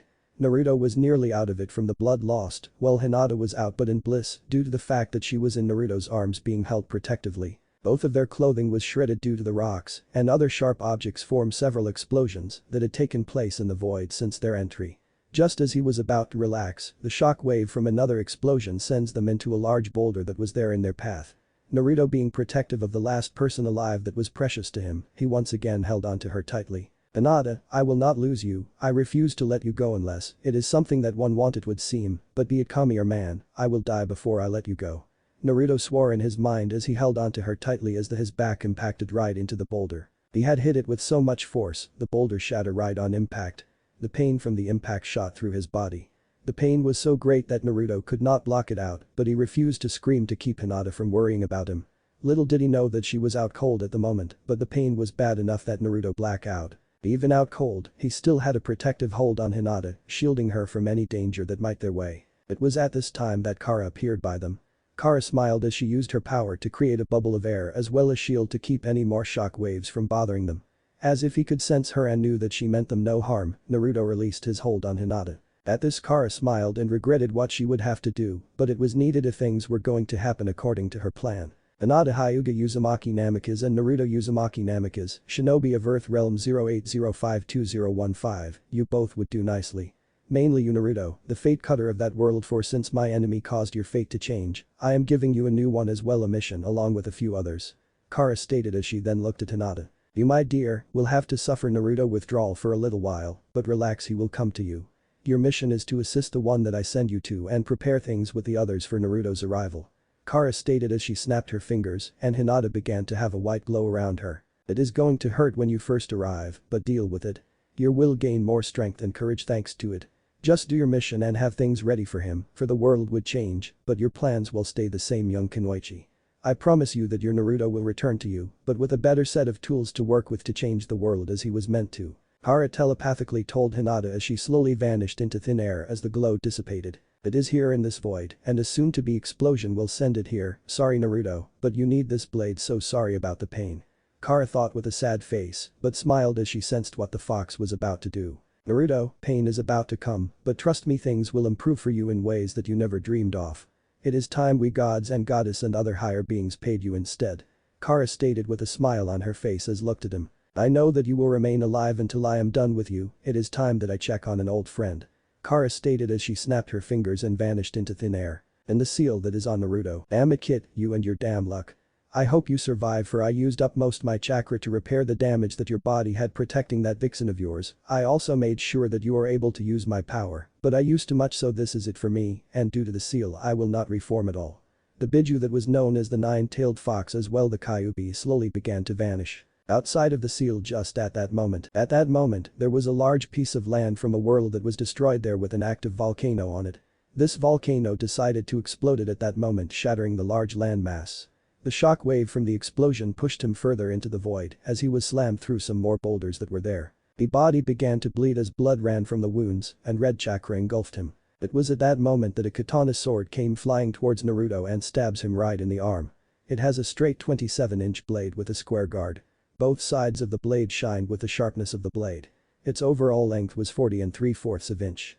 The 10.5-inch hilt was wrapped in red leather and there was a whirlpool symbol that showed that it was a Uzumaki blade. As the blood touched it, the blade glowed blue as it slowly flew through the blade and into Naruto's body as it glowed and then faded. When the glow had faded, seals that was etched into the blade appeared for a few seconds before it returned back to normal. Once again back inside of the seal of Naruto. I am still here, thought Kurama as he opened his eyes and looked through the bars. How is this possible, for I thought I died when I granted all my chakra to the kid? Kurama asked as a voice floated through the darkness. It is not your time, old friend, as well as it not his. A female voice stated as Kurama looked around. Who is there, and show yourself? He demanded as the sound of high-heeled boots hit the water of the tunnels as it echoed off the walls. As the sounds of the slow walk continued to echo off the walls, Kurama began to wonder who this person, for the air began to fill with pure unsaturated power that was way above his own. He was not sure what to think as somewhere in the back of his mind, he thinks that he felt the power once before. Poor king of the Kitsune, first banished into the void and then forced to become one with the Juubi and then once again forced apart. The female voice stated with a hint of mirth in her voice as a shapely female silhouette started to form as she slowly walked closer to the light while seductively swinging her hips. Then only forced to become a weapon by Madara Uchiha, but then sealed not one but 3 containers. But then you attempt to save this boy by give all of your power in all forms at the cost of your life. Who would have thought it was possible that a selfish being such as yourself would do such an act? she stated as she walked into the light where Kurama could see as he stood there in disbelief. The person that had walked before him into the light was the last person that he expected, for she was the true queen of the dragons. No one had seen her in over 1,000 million years, long before Lucifer rebelled against the rule of God. Many thought she died, but some stated that sealing the soul of her fellow cry with God's assistance drained her, so she went to rest. Hara de Mount Dragon, true queen of the dragons, as the only person that could be called goddess of the dragons and fate. What do I owe you the missing queen's visit in this meager prison that I call home?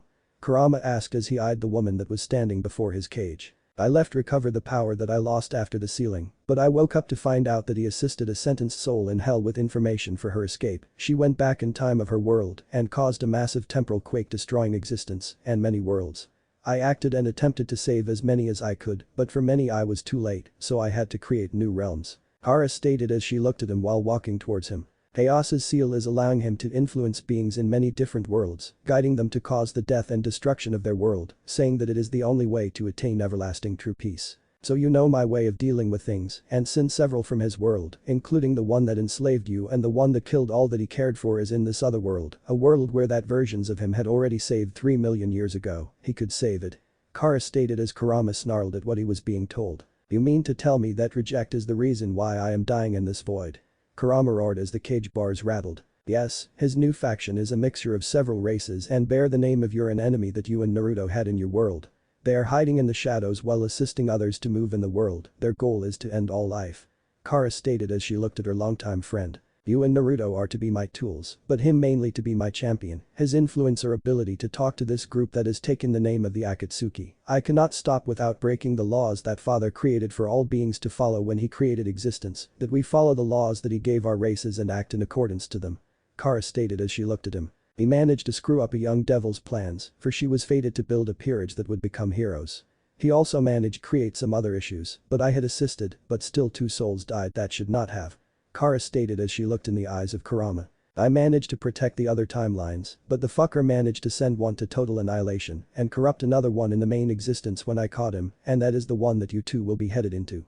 Kara stated with a smile on her face. I see, but that does not explain why he is stable and still near death, and I am still here when I attempted to give him all my chakra, which would cause me to no longer exist. Kara. The Kyuubi stated in a low growl as she smirked at him, which was pissing him off. The sword that is currently in his arm is the reason why.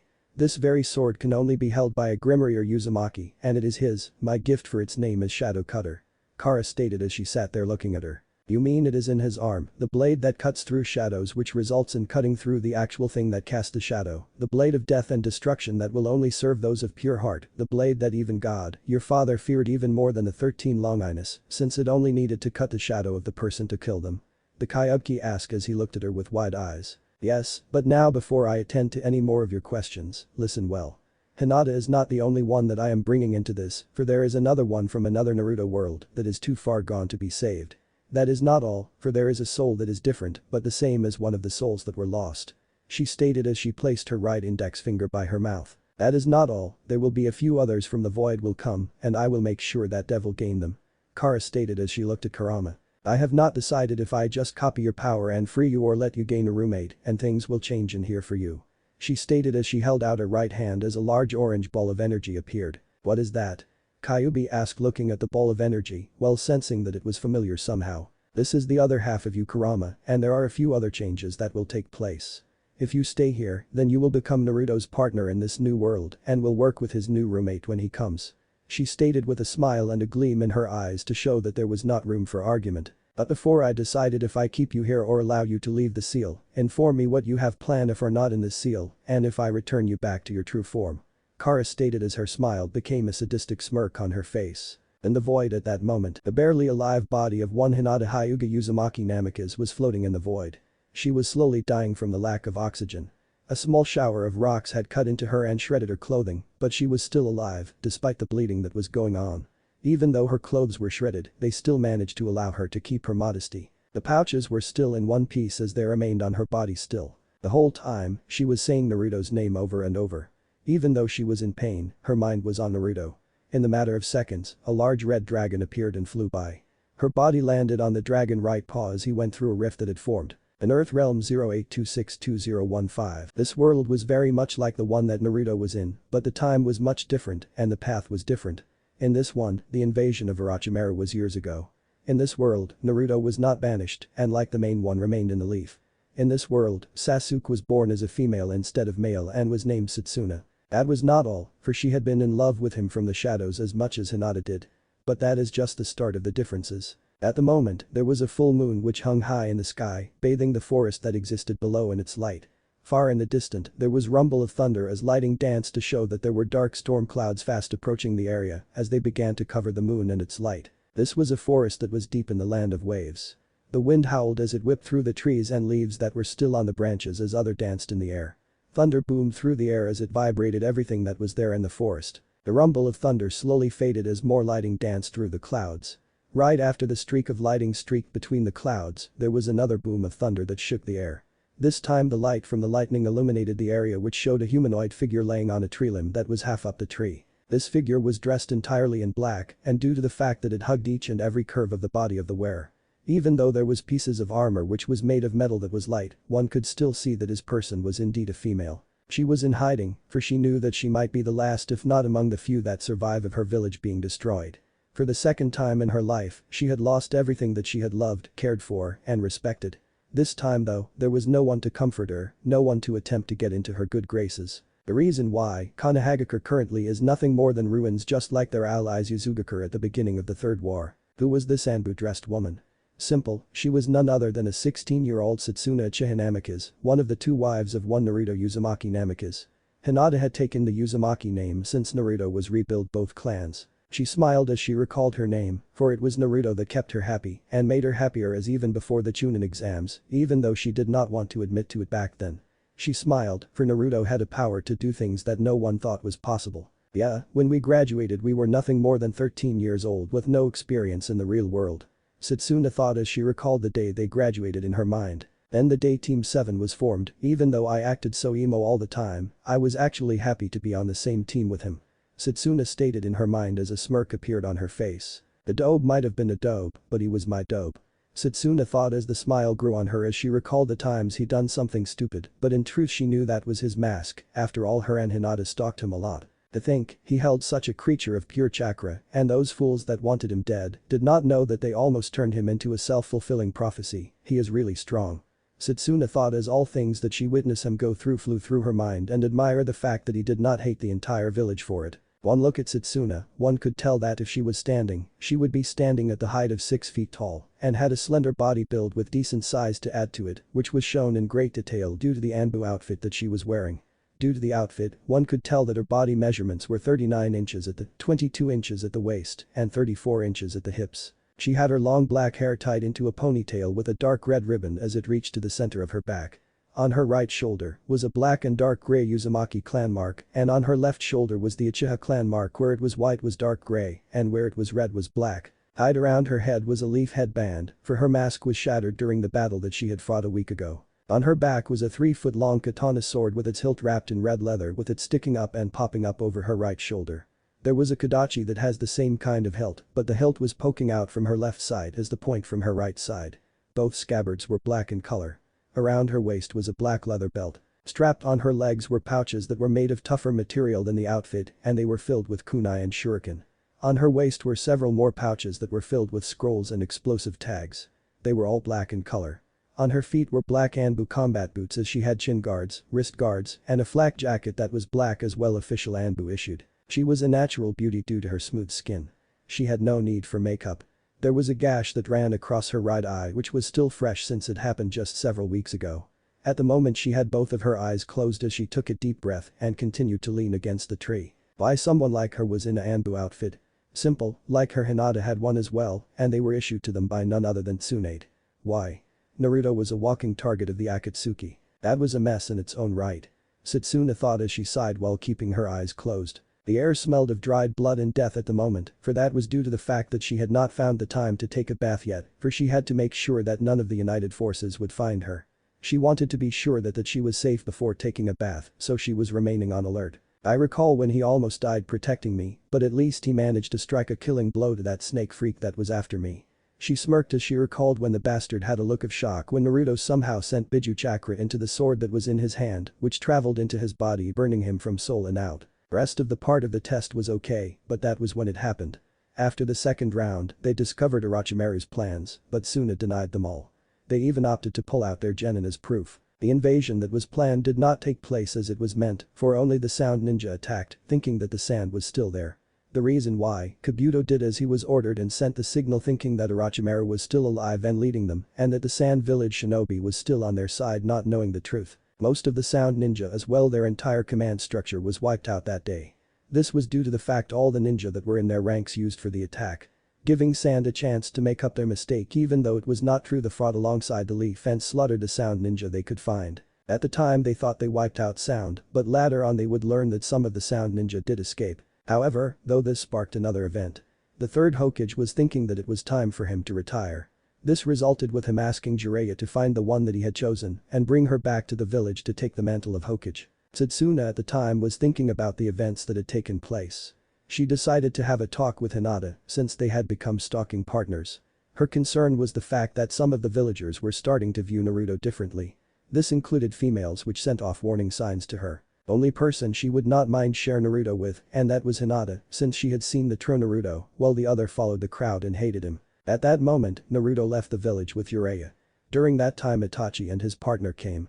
She was looking for Naruto when she found about that her brother had come into the village looking for Naruto. She had found out when she overheard some Jonin talking about Kakashi Haddock being in a battle against Itachi and that he was after Naruto.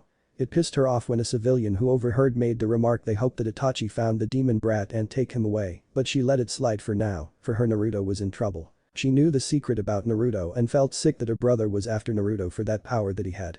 She had to do something even though she was not ready for him at the moment. She left the village running without getting authorization. She was fast and managed to catch up with Naruto just time to see Itachi getting ready to capture Naruto. That was when the battle erupted right then and there. The battle was harsh, for Naruto went two tails and managed to overpower Kisame Hohigaki due to the fact that former swordsman of the mist underestimated him dearly, which cost him his life. In the meantime, Itachi was tormenting his little sister. He was about to place her into Tsukiyomi. Naruto managed to strike him with a kunai charged with Biju chakra, which weakened him enough that Satsuna was able to deliver a blow that allowed him to bleed out slowly. She had managed to cut his spinal cord, so he was not able to move as well went into his heart. There was the reason why she did not attempt to have a relationship with Naruto earlier, and that was reason why then dying at her feet. Their dying at her feet was the one that wiped out her clan in one night. There was the one of two purpose of her life. Her second one was to rebuild her clan with a certain lovable dope of her class. Flashback start to the day that Itachi was bleeding to death. Tsukiyomi. Itachi whispered as Satsuna ended up in the Jinjutsu. The sky was red and the ground was black. She looked around and then saw Itachi standing before her. She attempted to move but could not. She was scared as Itachi just stood there and smiled. My little sister grew up. I am happy that you managed to end my suffering. I guess it is time I tell you the truth of that night. Itachi stated as Satsuna looked at him and then sighed. She sat there and listened to the story and was sad to learn that her clan was about to become traitors. She learned much and was not happy at all. To say that Satsuna was pissed was an understatement. Then he told her about the truth of their eyes and the abilities that she now had. She smirked, she now had power, but still wonder what to do with it. So sister, have you chosen someone to rebuild the clan with or you decided now to not to? Itachi asked as Satsuna smirked at him. The Uchiha is cursed, but I have chosen to merge them with two other clans. There is this girl from the Hyuga clan that is interested into the same person that I am, and I figure that he is the chosen one. He needs two wives to rebuild his clan. Satsuna stated as Itachi looked at her and smiled for she is already changing a few things in the clan. Really? And what clan is he from little sister? Itachi asked as she smirked. Your target, the one that he been trying to protect from those bastards that want the fox. Satsuna asked as Itachi's eyes widened and then smirked. That is acceptable and I approve. Make my sacrifice worth it and do not hate the village. Itachi stated as Satsuna looked at him. It is Danzo that I need to get, but I will be careful and protect the Leaf brother. Satsuna stated as Itachi smiled. Good. Take my eyes for yourself for this is just the beginning. You will become blind in time with a new form, but with my eyes implanted you will be alright. You only can trust Kakashi and the Hokage as well Jiraiya, for they are on your side against the council. Itachi stated as they returned to the real world, and then he coughed up some blood as she looked at him and then at Naruto. Naruto, you have a mission to complete. You and Jiraiya go on, for I will deal with this. But you must understand that you, me and Hinata needs to have a long talk when you return dope. Satsuna stated in a firm voice. But Naruto was saying when Jiraiya grabbed him and started to pull him away. "Leave them alone, kid, for there are times that a girl needs to be alone," he stated as he pulled Naruto out of the hallway and passing the desk paying for the damage that was caused by the battle. She stood there for she had learned a lot. She learned that Danzo along with the Shinobi Advisor Council went behind the third Hokage's back and ordered the death of her clan due to the fact that they were planning to attempt to overthrow the Hokage. That was not all, she learned that it was Danzo that ordered his root to kill anyone that Itachi did not. Why? For he knew that Itachi not going to kill children or those that were not part of it. It would seem that Danzo wanted her clan wiped out. She also learned that the only reason why she was still alive was due to the fact that he got to her first and other shinobi, sensing something was wrong, were on their way which gave Root not enough time to kill her. She then learned that like Naruto, she was under the protection of the third Hokage, which is why she was still alive. She was also told where he had hidden the evidence that could implicate both the Shinobi Advisor Board and Danzo. She was then told that there was evidence to implicate Danzo of other activities that would make him a traitor to both the village as well the Fire Nation. That irked her, for she hated traitors with a passion. She would have acted, but she figured that at the moment the situation with Naruto was more important. Not only that, something told her that it was not the time to act. It was not like Danzo was going anywhere, not when he wanted to become Hokage by any means necessary. So she decided that both her and Hinata needed to talk and might need to act before the other girls make a move since he proved that he was actually quite skilled after it was confirmed by her that he killed Orochimaru. Yes, she was happy that Naruto was starting to prove his worth, but at the same time she was not happy. Before no one but her and Hinata knew the truth and could wait until time to act to claim him. But now that he's starting to show how strong he's really and that he was not a fox in human form, that was just the icing on the cake, for she also knew other things about Naruto that she only shared with Hinata. Satsuna found records of his clan and her clan's records and was not happy that the fuckers on the civilian council wiped their existence from the school books. Yes, make sure that the harpy stayed away from her Naruto-kun, get back at the council for attempting to get into her family. Find justice for Naruto and his clan since she considered it a dishonor on what they did. Then go for Danzo and the Shinobi Advisor Board.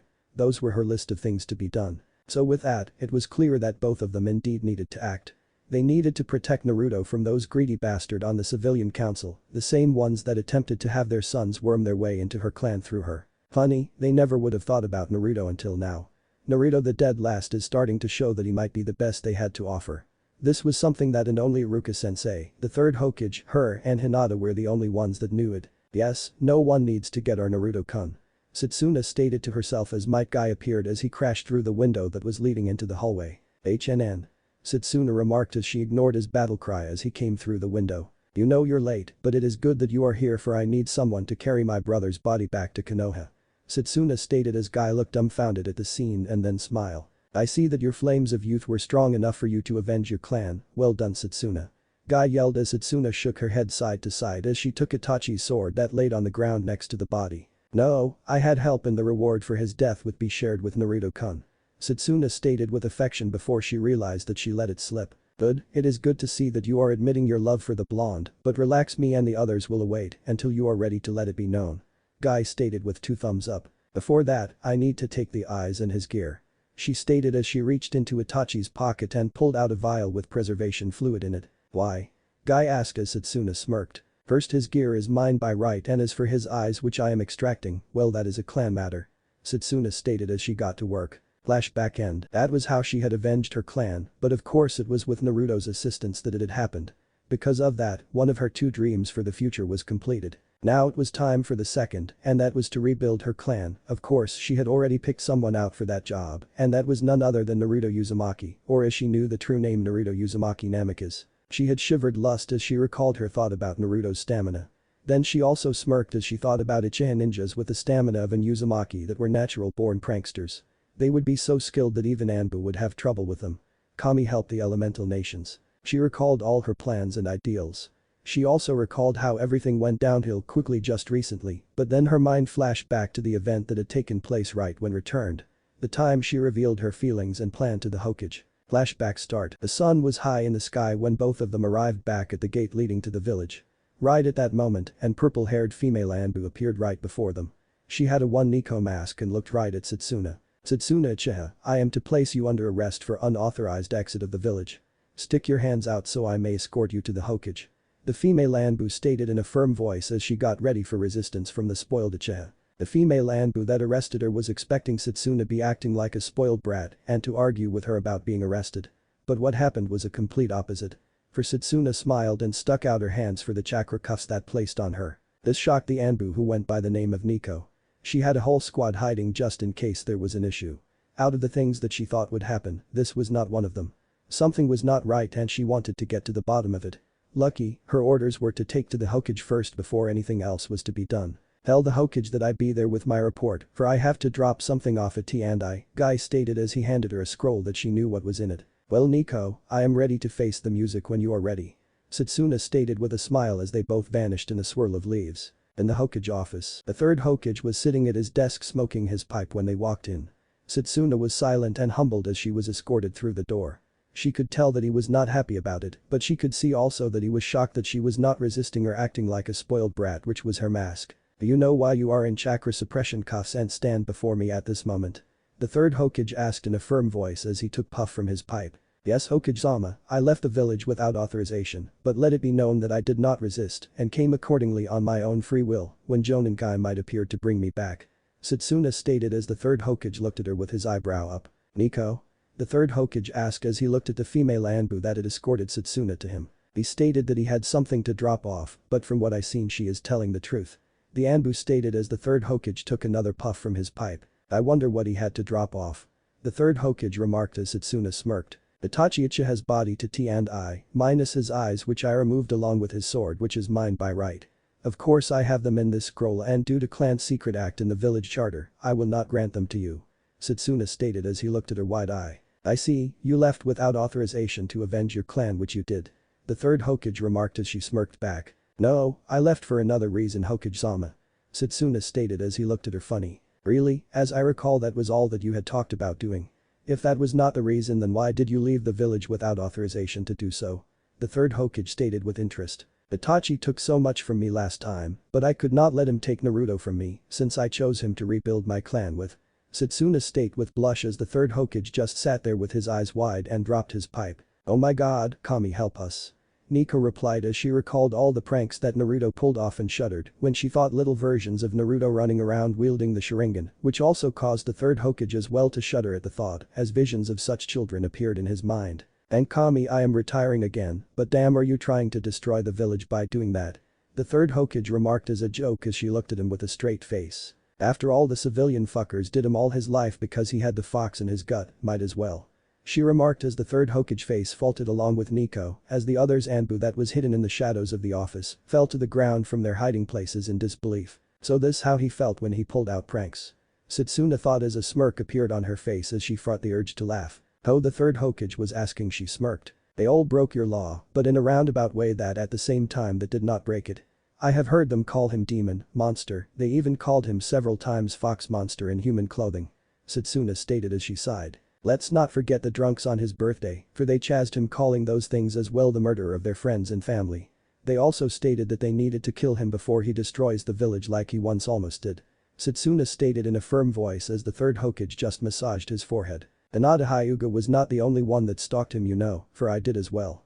I saw the hell he went through and gained strength from him, but I acted as a emo to hide my feelings for him so Itachi would not go after him to get to me. Satsuna stated as she smiled at the disbelieving look on the third Hokage's face. After seeing all that I had seen, I got curious about that, so I did some research. I checked through the library and clan files and found out about Jinchuriki. I then recalled that Naruto was born on the day of the attack. Satsuna stated as she looked at the Hokage. Then during one of our stalks of Naruto, I talked to Hinata and she told me about the two types of chakra that she sees in his body during one of our stalking moments. Satsuna stated as she smiled and began to blush, not counting those cute birthmarks. But still, Naruto was strong to not becoming a self-fulfilling prophecy and destroy this village. Really Hokage-sama, what dumb fucks we have living here. Satsuna stated as the third Hokage burst out laughing along with several Anbu that was guarding him at the moment. This is rich, the one that they pampered and hoped would pick the one to rebuild her clan with from their sons, instead picks the one that they hated and spawn and thinks that they were stupid. The third Hokage stated with mirth in his voice. Okay, due to the reasons and knowing that the civilian council will attempt to get you off anyway, I will give you a light punishment. I will only suspend you from 1 week of duties without pay for it. The third Hokage stated as she smirked. I accept it, this is in a way perfect for it. Give me enough time to talk to Hinata about how we get Naruto to date us and restore both my clan and his. She stated as the third Hokage face faulted once again. Wait, both of you are going to share him? Nico asked with interest and then shuddered as images of little Naruto's pulling pranks in the village, some with the Byakugan and some with the Sharingan, the horror. I think I need to become a Jonin and take a team before they are born for Anbu will go insane. Nico thought as she recalled that they could never catch Naruto or how they could never prove that it was him that pulled them off unless he wanted to be caught. Nico, imagine all that stamina and energy that he has that allowed him to outmaneuver Anbu after a prank being used in bed, one girl could die in a night of pure lust. Satsuna stated with a smirk as Nico fell face forward as the male Anbu had nosebleeds. That is part of it, but mainly because we both love him and he does fall under the craw, since he is the last of the Uzumaki clan and his father's which is a S-class secret and need at least 2 wives before he turns 17, or those fuckers in the civilian council will pick them for him. Satsuna stated as she noticed that the Hokage's eyes nearly bulged out, for he knew what she was hinting to, and wonder how she knew it. Oh never mind, I take it from your clan records, since the civilian council destroyed all the others about the Uzumaki clan to make sure that no one assists him. The third Hokage stated with a sigh, but smiled that fate seemed to have a different plans for the boy instead of the bastards on the civilian council. Before you ask how I know about his father, since me and Hinata did not hate him, we noticed the likeness, and I will leave it at that, Hokage-sama. That and I read my mother's diary since she was very close to his wife, if you know what I mean. Satsuna stated with a smirk on her face as she eyed the Hokage monument, which the Hokage noticed and nodded his head up and down. I see. He replied as she then smirked once again. Trust me and Hinata will assist him to restore the Uzumaki clan, his father's clan, as well the Uchiha clan.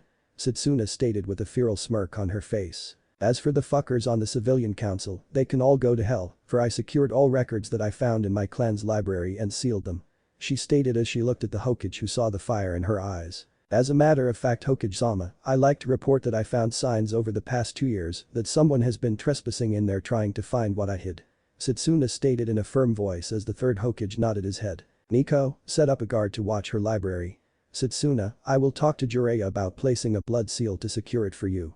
He stated as Nico removed the cuffs from Satsuna. Thank you Hokage-sama, but there is one thing I ask. Until I say so, do not let it be known about my plan with Naruto. Also let it be known that it was with Naruto's assistance that Itachi was brought to justice, and make sure that those fuckers do not take any glory from Naruto and give it to me like they might do. I will not like it. Satsuna stated as she then thought for a second and then smirked. Also, I am at an age to determine who can act as proxy for the council, right? Satsuna asked as the Hokage nodded his head. Nico-chan, I trust you more since you have done more for me and treated me as a person instead of kami. I appoint you if you do not mind. Satsuna smiled as the Anbu looked at the third. If you want you can, but you must let her know your true identity though. This would remove some power from Danzo, since he had 2 votes each time that he used to either further or attempt to further his ambitions. The third Hokage stated as Nico nodded her head and then looked at Satsuna. I accept, and my name is Yugao Yuzuki, and I will be happy to represent your clan in the council just to piss of Danzo. Yugao stated as she removed her mask and smiled at Satsuna. If Danzo-sama asked why, inform him that I found out proposal DDDRF 1234 that he attempted to push through that would have allowed him access to my clan's secrets and was not happy. Satsuna stated. The third Hokage smirked and nodded his head. Flashback ends. After leaving the Hokage office that day, she did exactly what she was planning to do. She had went out and found Hinata. At that moment, Hinata was meditating at the moment. She was not cleared for ninja duty since she was still having pains from the injury that Niji gave her. Even though every doctor in the village seen her, they could not find the problem at all. Hinata was told that she may never be a ninja again due to this. Pain was one thing, but when she attempted to do work after being released, she bent over and coughed up blood. Something was not right, but Hinata had faith that someone would change one day. So when Satsuna arrived, Hinata did not mind the company. That was when Satsuna decided that it was time for their talk, one that needed to happen right there and then. After telling her what happened, she then told Hinata what she noticed, a few things among the civilian population. She then explained to her about what will happen when word gets out that Naruto assisted her in killing her brother. To say that Hinata was pissed was an understatement. She was not entirely thrilled about Satsuna liking Naruto as well, but she dealt with it since like her she knew the truth about him. Not only that, she also assisted on filling in some blanks about him as well. But this was not acceptable. Those that scorned him wanting to have his babies, no, that will not do at all. They had their chance and they blew it, no, due to that they will not pass their inspection, for the way to Naruto's love life is through them. When Satsuna told her about her plan, Hinata had to think about it for a few minutes. It was then that she agreed on 2 things. First, they would share Naruto, and if anyone else comes along, they would clear them before allow them to join them in their love. Both said at the same time that it will not be anyone from this village for sure. The second, they needed to act, for news about Naruto's assistance in killing Itachi will start a fangirl base for him, which both did not like one bit. So they would act when he returned, for they both swore that they'd be damned if any of the harpies got their hooks into their Naruto. The next day, she learned that Hinata went to her father and talked to him. She informed him about the truths that her and Satsuna knew and what their plan was. She was shocked to learn that her father approved of her falling for Naruto and told her about a contract that was signed between his parents and her mother, as well him for her to marry him. He was not happy about an Uchiha being in the deal, but he understood that with the Sharingan and Byakugan, those two could protect the blonde from the harpies that were starting to lurk at the boy. He was sick and tired of the civilians attempted to gain the Uchiha clan fortune for their own gain. According to Hinata, she witnessed her father shivered at the ideal of fangirls at all. We surprised him when we told that we know of the fox for Naruto was Naruto. Satsuna thought at the memory. When Naruto returned with Samada. Both Hinata and Satsuna meet them and followed Tsunade that day. Well, when Naruto brought her to heal Kakashi and to do a check on Hinata, Satsuna acted. Flashback starts. Tsunade had done a medical scan no Hinata and was not happy. She was pissed about the current standards of the hospital, so she at once began to plan on how to change things while repairing all the damages that they had missed, either due to lack of skills or on purpose. An investigation was going to take place once she was in office. Okay, it would seem that beside those injuries that I found that they miss, you are in perfect health, now Hinata. Tsunade stated as the green glow vanished from her hands as she smiled at Naruto, for he insisted that she check on the girl, which was good, for they were sloppy with healing her. Shizune, tell the Hyuga clan head that I want to talk to him tomorrow as well bring me the files on all doctors in this hospital, for I refuse to believe that things are bad enough that they were that sloppy with their skills and treatment. Tsunade stated as the black-haired younger woman that was with them nodded her head. Naruto. Satsuna stated as Naruto turned his head and looked at her. Yay, what do you need Satsuna? Naruto asked as Tsunade looked at the scene that was unfolding right beside her from the corner of her eye. Well, I need to talk to you along with Hinata right now. Can you follow us? Satsuna asked as Naruto nodded his head up and down as they walked to roof of the hospital. Naruto, me and Hinata has been in love with you since the academy days. We were content just watching you from the shadows, but recently we learned that you are starting to gain fangirls, and we cannot and will not allow them to have you. Satsuna stated as Naruto just looked at them both, but mainly at Satsuna. I knew Hinata had feelings for me. Naruto stated as he then looked at Hinata. I ignored them due to the hate for me in this village and did not want her subjected to them. But you having them, I always thought that you hated my guts. Naruto replied back as Satsuna just smirked. I had to make you think that for I thought Itachi would go after you if he found out, but what good did that do right? Satsuna replied as she looked sheepish at the ground that they were standing on right now. Yeah right, but what are Naruto was asking when Hinata huffed and interrupted him. Me and Satsuna know that you are not that stupid Naruto, but to explain it out to you so you know that we know what we are saying will work. Me and Satsuna want to become your girlfriends, just us until marriage then if more comes, we will be ones to inspect them. Hinata stated as Naruto just stood there with his mouth opened, then a thought came to him. What about your Naruto was asking as Satsuna smirked. No need to worry, for father agreed that it will take both me and Satsuna to keep you in line and those fangirls from you. Hinata stated in a firm tone as Naruto's face went blank as he stared at them. Sorry, Naruto was staying when Satsuna interrupted him. Naruto, do you not dare think of it? For we know about that fuzzball that is your gut and do not care about it, for it is not you and those fucking retarded civilians can burn in hell before we allow their daughters come near you after all they did to you. Satsuna spat with venom in her voice as Hinata nodded her head as she folded her arms as Naruto just stood there for a second. As a matter of fact, no bitch that had mistreated you, even that pink-haired whore will be allowed to get near you. Satsuna added to as Hinata nodded her head to that as well. If she hits you one more time, I will fix it so she will never make a sound again. Hinata stated with a dark tone in her voice before she took a deep breath as Naruto just stood there slack-jawed at what was being said right there and then. In case you are wondering, you are part of a clan Naruto for I found the records among my clan records, so you fall under the Krar Clan Restoration Act. Which states that you must have at least 2 wives, but can have more if you want and everyone that is part of it is willing. Hinata stated as Naruto just stood there looking then looked down at the ground in sadness. I see, but I cannot accept you too for I am targeted by those that your brother was working for. They will target you and anyone else here just to get to me.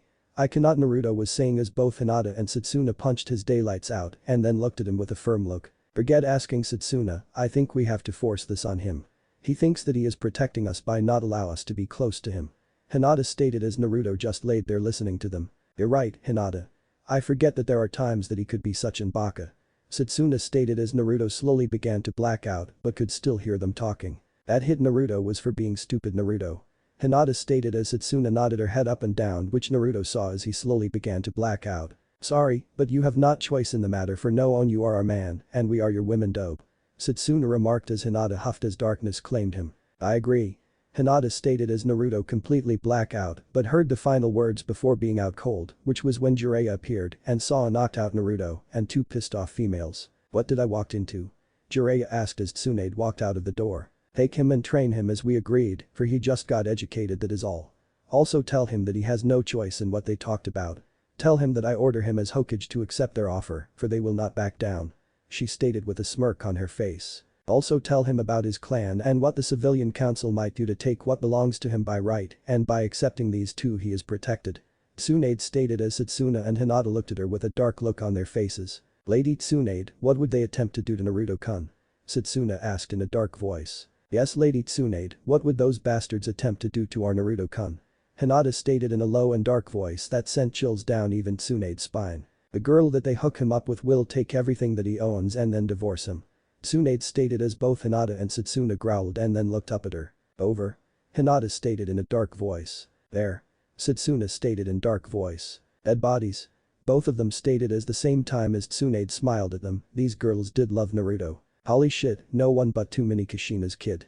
I do not know if I should feel sorry for you or proud.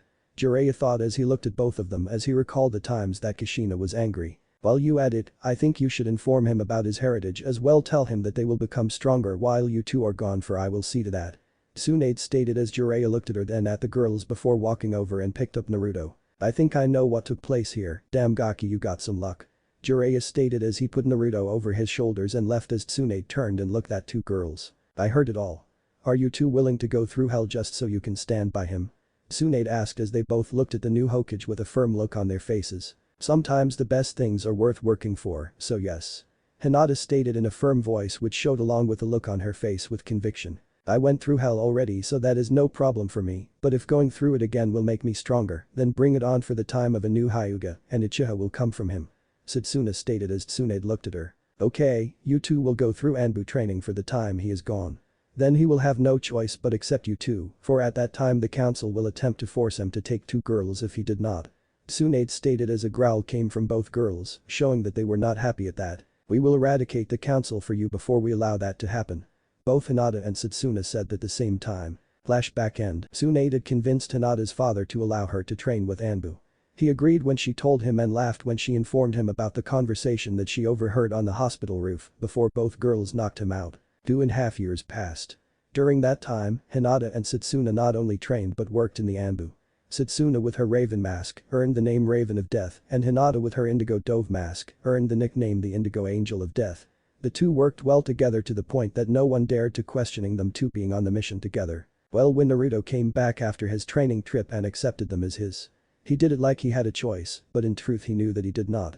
What can he say, having two Anbu trained women not talking no for an answer will make you see things their way regardless. When that took place, three things happened. First, Tsunade allowed, well-informed Naruto that he had to do so in order to protect himself from the council to marry both of them. In truth though, he was happy with the thought really when he saw them again when he returned to find out that they had become lethal bombshells and had every male in the village attempting to date them. In truth, Naruto was pissed about that last part. They belonged to him and no one else. They chose him, an outcast over them. He knew their flaws and likes, the other males only knew of their looks, and that grated Naruto in many ways. It helped that his self-appointed advisor Tsunade stated that she approved of them since they went through hell to be with him. Second, a new type of seal that sealed the Byakugan and keep it from being passed unwilling was placed on Hinata. The seal though did allow it be transferred willing to another person or to pass it on to their children if she wanted to. That was not all, for unlike the cage bird seal, no one could use it to force her to submit or kill or torment her at all. She then with her father's permission, banished herself from the clan so she could do what she wanted to do as well protect her sister by making her the new clan heir. She was happy when she learned the cage bird seal was banished and all members had the new seal. Third, was the wedding and a honeymoon that neither one of them would forget. She blushed as she recalled it. Naruto wore both her and Hinata out that night and every other night for the next 2 weeks. It took 3 days of rest before they were able to walk once again, still they had limp that did not go away for 3 weeks later. When they returned, with Naruto's and Hinata's support, she made her move to get the true mastermind of her clan's destruction. Satsuna brought the evidence about the guilt of Danzo as well the Shinobi Advisory Council. It was him that was behind everything including Orochimaru's experiments and the death and destruction of her clan. That was not all, there was evidence that he was behind the attempt to kill the third Hokage at the hands of the Sound Ninja, which failed due to Orochimaru being killed by Naruto. Satsuna brought it to the council and that was when it took place. Root attacked and was joined by the ninja of the other villages and rest of the members of the Akatsuki. Among the ranks were what was left of Orochimaru's former Sound Ninja, as well some of his followers that believed that he was still alive, just in prison somewhere in the village. It turned out that Danzo had made several deals. During the time that Naruto was training, all the other tailed beast was collected by the Akatsuki, with assistance with former Sound Ninja and Root Ninja. That was just the start, for all the cages that were in power when Naruto left the village were assassinated, which killed any treaty that was in existence between them and Konohagakure. But it would seem that there was one between them and Danzo. That day, the leaf fell and if any survivors were scattered or captured. The battle lasted for a whole day as the one called Pain fought Naruto. She then recalled what happened to her sister wife and husband. First, her sister wife died fighting a large group of Kumo ninja that was attempting to capture members of her family. Satsuna was with her then and they fought bravely, but Hinata was killed. Satsuna managed to capture the one that she was fighting along with the one that killed her. She even captured several others as well, but she did not know what to do with them. While fighting, she lost one of her eyes, but with Sakura's help it was taken care of. She then went to find where she could be assistance after making sure that the Hyuga clan along with the grandson of the third Hokage was safe. She then came across Tsunade. It turned that she fought against Pain and lost. She was still alive but was in a coma. She had just arrived in time to see a root shinobi to come by. Satsuna attempted to stop him, but he still succeeded in his mission by killing himself and Tsunade with several explosive tags. She then while bleeding and injured got off the ground. She then looked to see where Naruto was fighting. He was fighting the Reikage, Mizukage, Tsuchikage and Kazekage, along with the Pain in the form of 5 bodies. Naruto managed to hold his own and defeated all but one of the Pains. The cages were out cold as she stood there watching the battle. She was so into the fight that she did not see the cages get back up and attack her. Naruto with speed and skill managed to save her and the battle carried on as before. That was when it happened. The cages discovering that Naruto was too strong, decided that taking him alive was not an option. They did not care what Pain wanted for they saw him as a threat and decided to take action. They once again attacked her, Naruto once again protected her, but this time all 4 cages delivered a death blow to him. Satsuna recalled how she fell to her knees and screamed. Pain not being happy left the battlefield with his forces as the cages began to order their forces to loot all they want. They even sent someone for her to breed their own version of the Uchiha clan into their village. Satsuna smirked as she recalled how she then put on her Anbu mask. She recalled how shocked they were to see who she was really. She recalled her emotions that day. She was so pissed that she was calm and had no feelings. She was a machine of pure rage and anger. She recalled how she then went ballistic on anyone that was not a Konohagakure shinobi or citizen of the Leaf. She had hunted down and killed each of the cages, for she was beyond pissed at the moment. She recalled how she killed each one of them. First she placed all 4 of them in the Tsukiyomi. In it she had them raped for 72 hours in the most brutal ways as possible. When they got out, she once again placed them in it again with Naruto pulling his most deadly and physical harmful pranks on them. Then another 72 hours of being tortured with it being finished having their skin being peeled off by a letter opener. Due to this, all 4 cages were mentally dead, but that was not good enough. As they were in the final one, she had slit their wrist and necks open so they were dead. They had to pay, for they were responsible to the loss of her husband and sister wife. Their lives were worth less, but at least they did not live any longer, breathing the same air that she was. They would no longer reproduce and they had, then she would wait to see if she needed to kill them as well. If that happened, she would kill any offspring that they had to for the sake of the world. She was cold and calculating during her time in Anbu, but that day she was very wicked as she killed each and every enemy that she came across in the most brutal and painful way possible. That forced them to regroup so the survivors could flee and allow her time to burn the bodies of the dead Hyuga as her sister wife requested. As she got out of her memory she looked at the sky.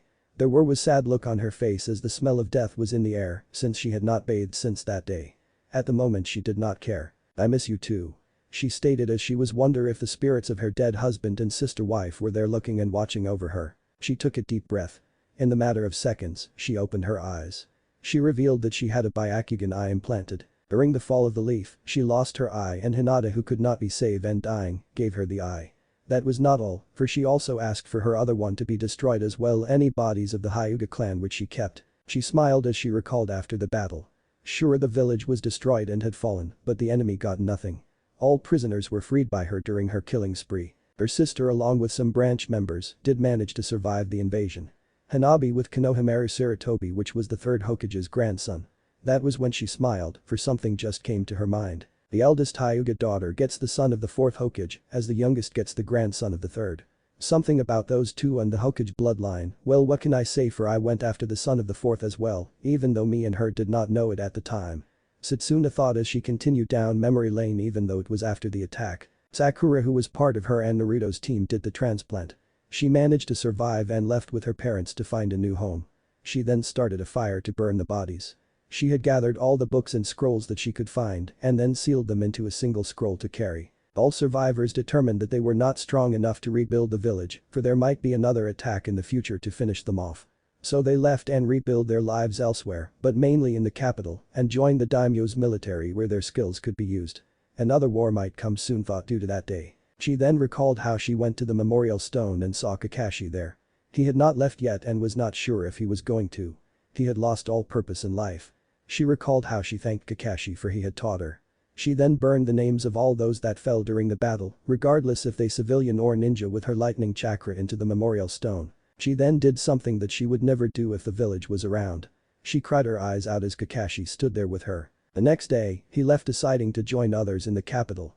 She stated that she was not sure but might join later on after having some time to herself to mourn the loss of her husband and sister wife. She then looked at the Hokage monument, which was not touched.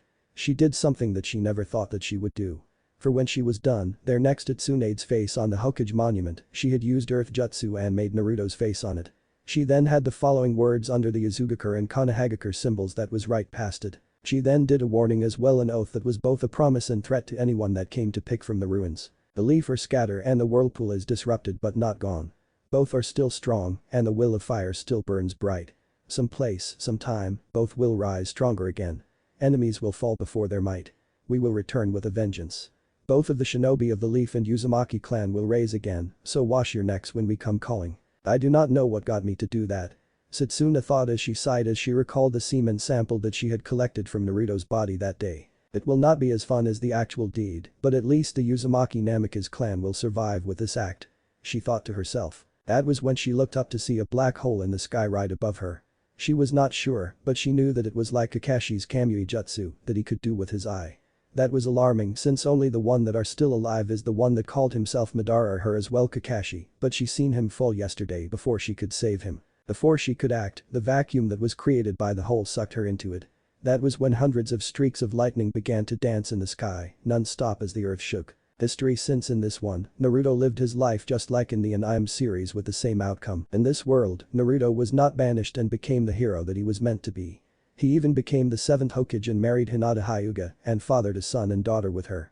Before he died, he even took on several other beings that acted like they were gods and attempted to have their way with those that were his friends, family, and members of his village. Naruto though died, and several hundred generations later so did the peace that he created. During all this, where was biblical God? He was asleep with his angels recovering from the civil war that they had fought. Where were the devils, recovering after being changed from angels into devils, so they were asleep as well. It was during this time that other beings from other dimensions came and set up shop. They started to become gods after finding a way to receive power from being worshipped by the humans of the world. Their actions continued to change the world until the knowledge of chakra and jutsus was lost through the many religious wars that erupted since then. Some of the knowledge for Naruto's time though still managed to survive though, but not all. Then came the Yakel, for they started to set up shop as well. In some cases, they became guardians and goddess as well. It was at this time that biblical God and his angels woke up from their long sleep.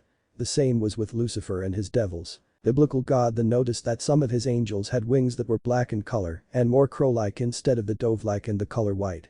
After many years of looking into it, he discovered that they had fallen out of his grace.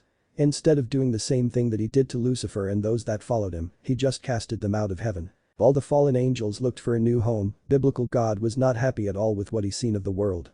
At once he demanded the beings that came in and became gods, goddess as well the Yakel to leave.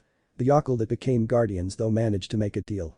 The Yakel that became known as gods and goddess and the other beings refused to give up what they had gained. This sparked the second great holy war. Lucifer and the devil race though stayed out of it. The fallen angels, even though they were not in biblical God's grace, assisted the angels in their war against the other beings, even though the angels attacked them as well. While this was going on, Lucifer and his devils found out how to gain strength and power with the assistance of the human race. They discovered that they create a contract with them and grant them their desires, then they gained power. Lucifer, who still wanted to rule heaven, acted. He ordered them to sneak into the mortal world or realm and make such contracts, but attempt to stay out of the war. During this time, the fallen angels and other gods used their followers to assist in their war against each other. It was at the end of the 3,000-year war that biblical God noticed what was going on again. But this time, he decided to allow it, for it was the perfect test for the human race. He allowed the devils to make their contracts, but the fallen angels, looking for a way to get back into grace with biblical God, continued to assault them and even go as far to invade the underworld that was given to the devils by biblical God. Lucifer still wanted war and decided to make plans for one. He first rapped and then killed the angel ambassador as a war-supporting fallen angel attacked biblical God. A devil also attempted to kill the leader of Gregory, who was none other than Azazel. This had the result that was desired, a third great war. The war was brutal, but at the time there was a new faction of devils that were getting sick and tired of the way that Lucifer and his three generals was doing things. They started to rebel against the new faction. It was during this time that Rias Gremory was captured, but no one knew what happened to her. During the last great battle between the angels, fallen angels, and devils, two dragons that were very powerful fighting each other appeared on the battlefield. During their battle, they attacked everyone else as well. It was during this time that all the factions put their current hatred on hold and joined forces against Dragon and Albion, who were so into their battle that they never saw the others as a threat. The battle was long, but in the end both dragons were defeated and cut up. God then sealed them into sacred gears. It was this time that the war continued, but the rebels joined in their attempt to overthrow and weaken Lucifer and his generals along with their supporters. The war lasted many years, but then it happened. God and Lucifer managed to kill each other, while Lucifer's generals were taken down by the rebels' forces that currently control the devils. There was much lost in the Great War, for more than half of the 72 pillars, as well as a majority of the armies of devils that served the high-class devil clans of the 72 pillars were wiped out. However though, not all is peaceful for a group of the descendants of the four great Satans, intended to carry on their legacy by gathering the strong supporters of the original four great Satans and finish what they started, the Great War. Their intention, however, were opposed by a certain group of devils, the anti-Satan faction, who wanted to ensure the survival of the devils as a species, thus disapproving of the continuation of the Great War. This dissension eventually caused a civil war to break out between the devils, which ultimately led to the defeat of the original Satan's descendants. Following the defeat of the descendants who were forced to retreat to the back part of the underworld, their names became titles for the new rulers of the devils, while the original Satans became known as the old Satans. The four strongest of the rebels were chosen to take their place, but this time all four will have equal in power. In order to keep favoritism from taking place, these four had to give their position as well clan name and take the name of the position that they are given as their new name. Rias Gremory of the Gremory clan took the place of Lucifer and became Rias Lucifer. Betrothal Sitri of the Sitri clan took the position of General Leviathan and became the second great Satan Betrothal Leviathan. Ajuka Astaroth of the Astaroth clan took the position of General Beelzebub and became the third great Satan Ajuka Beelzebub. Finally, Falbium Glaciolabolas of the Glaciolabolas clan took the General Asmodeus and became known the fourth great Satan Falbium Asmodeus. Due to the fact that God died, it was decided that it should be kept secret. Even though there was not treaty formed between the three factions, it was agreed to attempt to keep a form of peace between each other. Even though they were not part of the war and managed to remain out of it, it agreed that the Yokul should have stake as well, which the Yokul eagerly agreed. Once seeing how things were, one could see that the devils were the hardest hit among the factions in terms of loss of life. In order to deal with this, since due to pride and several other reasons, a system was created that allowed new devils to be created. This system was forged with the rules and ideals of chess, and the pieces are known as evil pieces. This allows the devil to increase their ranks by reincarnating other beings into devils. The evil pieces and the system was created by a devil named Ajuka Beelzebub to help replenish the number of devils. He was one of the four great Satans, which was why his name was Beelzebub, even though he was not born with it. While many of the devils accepted and were able to adapt to the new system and the usage of evil pieces, there were some that straight out rejected the system, as well the usage of them. They believed that it was a disgrace to the race. They did not think that it would good to reincarnate humans or any other races into devils. The creation of the evil pieces system eventually led to the creation of the rating game. The evil piece system has chess pieces that area also known as devil's pieces. There are a total of 16 pieces, which is the same in chess. They are given to upper class devils regardless if they were born or rose to that rank. When it is said that they are given to upper class devils, it also means pure blood devils that had come to the age of 13 years old. Those that were born in the remaining 34 pillars out the 72 that once existed before the Civil War. This allows the said devils to gather servants of their own. Those that are reincarnated are also given the chance to receive evil pieces should they rise in rank and become a upper class devil. There are several ranks for they are high class, top class, Satan class and ultimate class. When a devil receives the right to obtain their own set of evil pieces, they are required to go to the Satan's territory of the underworld and see a Duke of Beelzebub himself to get their set. Well there, the person will do an ceremony of blood. During this ceremony, the soon-to-be king will add blood to a monument. At that moment, a king piece is created and sent into the devil that is doing the ceremony. On the altar that is around the monument, the other pieces of their set appears before them to grab and use to build their peerage. Now that the king has their set, they are still part of the peerage of the devil that was their master if they were part of one. The original piece that was in them is still there, and through that, it grants their master the right to request usage of that devil's peerage, since the original piece still exists. That is not all, for the new king's king also grows in power, as the new king grows in power, which also causes the peerage to grow in power as well. Well, at first, this system was one of 16 pieces like that of one side of chessboard, but after Kara visited Ajuka in a dream, he was given a new version of the game. A game called Devil Chess which had 4 more pieces. At this, he worked hard to create a evil piece system based on that version. But not until recently that he had managed to do it and created the monument that granted the chosen king a set. The set had to be limited or they could become overpowering. The unlimited set just mutated in power based on the person that became known as the king of the set and still grow. This was shown when he and his fellow 4 Satans used these sets to replace the old basic set. The laws of the set was followed, no more than 3 mutated pieces. These laws though was not on the new monument and at the moment he was still regaining his power to inscribe those laws as well the limitations into the monument so he could use it. Info dump over, sorry but needed. Location: Underworld, the city of Kizoku no Shushu. Date: January 6, 2003. Currently, there was a meeting between 2 powerful people in the city. This meeting was taking place in a study that had books lined up on shelves on all 4 ways. Behind a large oak desk was man sitting down as he looked at none other than Kara Demount Dragon. As for the man, he had light green hair that was cut short. He also had a medium body build. He was looking at the woman that had just appeared out of thin air with his blue eyes. Kara, I only meet you once, and that was in the dream where you introduced me to Devil Chess and convinced me to create a new evil piece system. I take it that there is a reason why you are now in my study. The man asked as Kara smiled at him. Ajuka Beelzebub, one of 3 Satans and inventor of the evil piece system, yes there is. She stated as he looked at her. Rias Gremory is on her way here for her evil piece set. Take her to the unrestricted new monument. In return, I will use my power to add you new laws and limitations to it for future use for you. Kara stated as he looked at her. Why do you want her to have an unrestricted set like us 4 great Satans, for I know you have a reason why. He asked her as Kara smiled. Do you know the term fate cutter?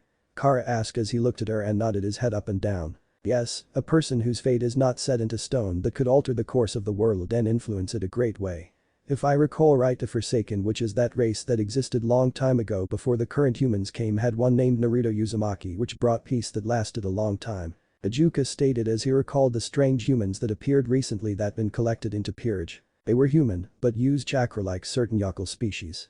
It was strange, for they were like the witches and realized that they would be hunted down like them as well, which is why they are named the Forsaken race instead of humans. Several had appeared out of black holes, and it was discovered that their kind existed long time ago when everyone was asleep. That was not all, for they came from different alternate versions of the world which wondered what was going on. Yes, but she is one along with those of her peerage. My enemy Chaos is influencing several here, and I tend to stop him, and her peerage is my tools along with those that I will send her way.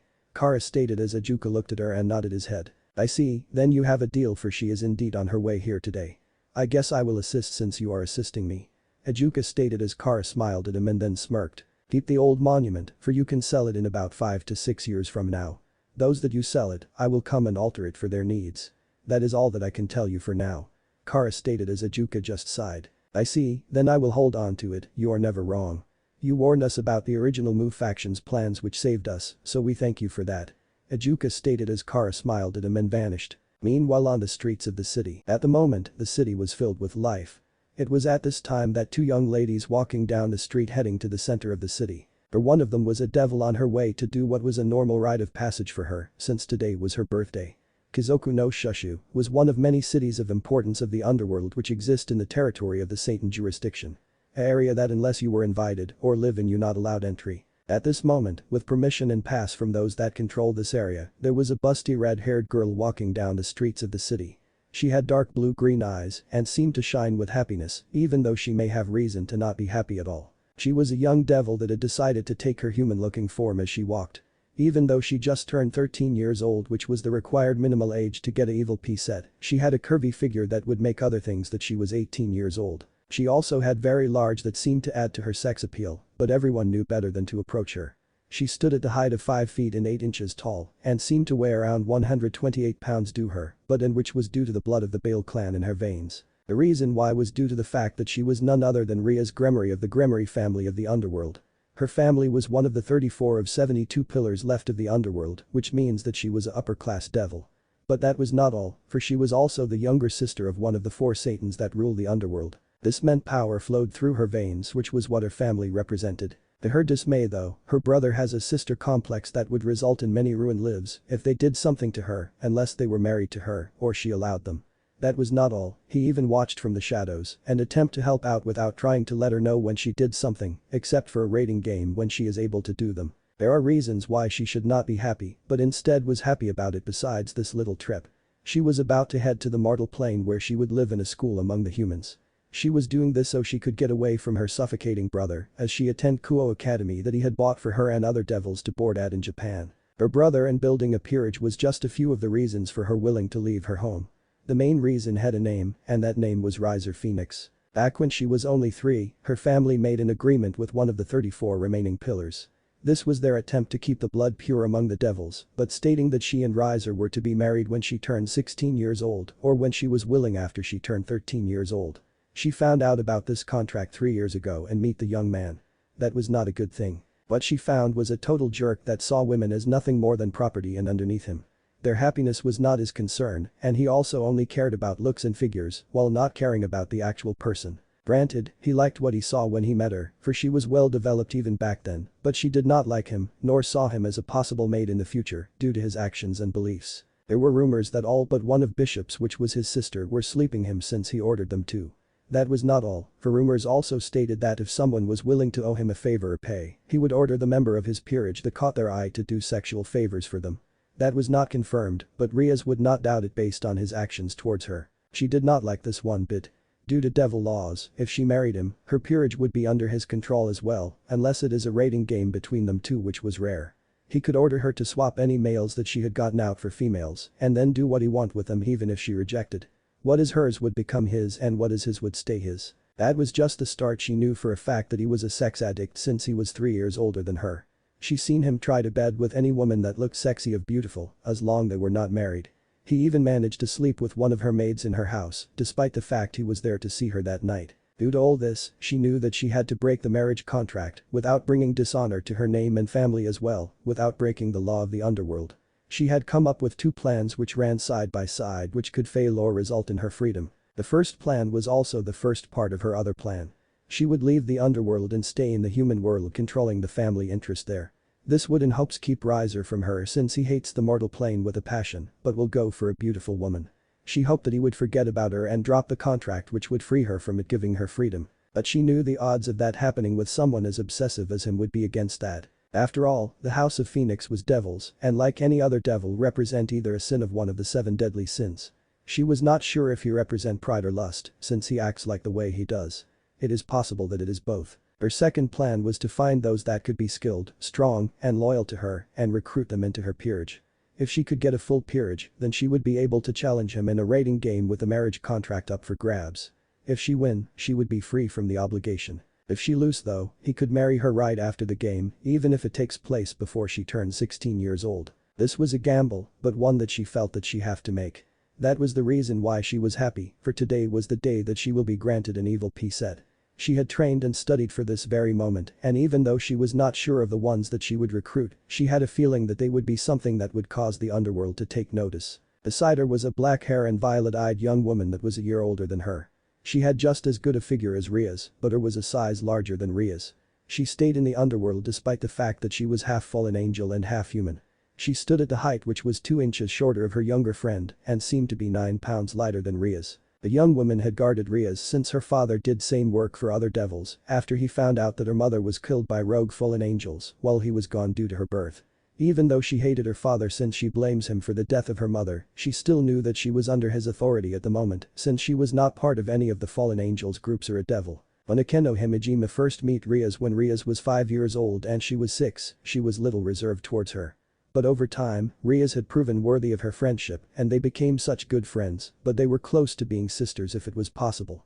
She like Rias did not like Riser when the 13-year-old attempted to seduce her when he met Rias. Due to this, she supported her plan to attempt to break the marriage contract. At the moment, she was wondering what would happen to her when Rias leaves for the human world. She was not a devil so she would not gain an evil P set, nor can she leave the underworld without permission of the head of her race or her father, even though she was half human. She was not sure what to do, but an ideal struck her which she did not mind at all if it would happen. Rias, can I ask you something? Akeno asked as Rias stopped and looked at her longtime friend. Sure, you know you can ask me anything Akeno since we are very close.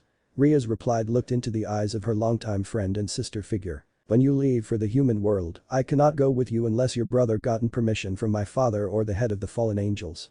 I was wondering though, when you get your evil P set, can you reincarnate me into a devil, have me become a member of your peerage so I can still support you? Akeno asked as Rias smiled at her and then hugged her. I was planning to ask you to become my queen, for there is no one other than you I figure that I can trust with such title and duty of my peerage. With you at my side, I am sure we can keep the others in line. Rias replied while still hugging her friend as Akeno smiled. Do not forget, I also want to torture that fried chicken during our game when we get all the needed pieces.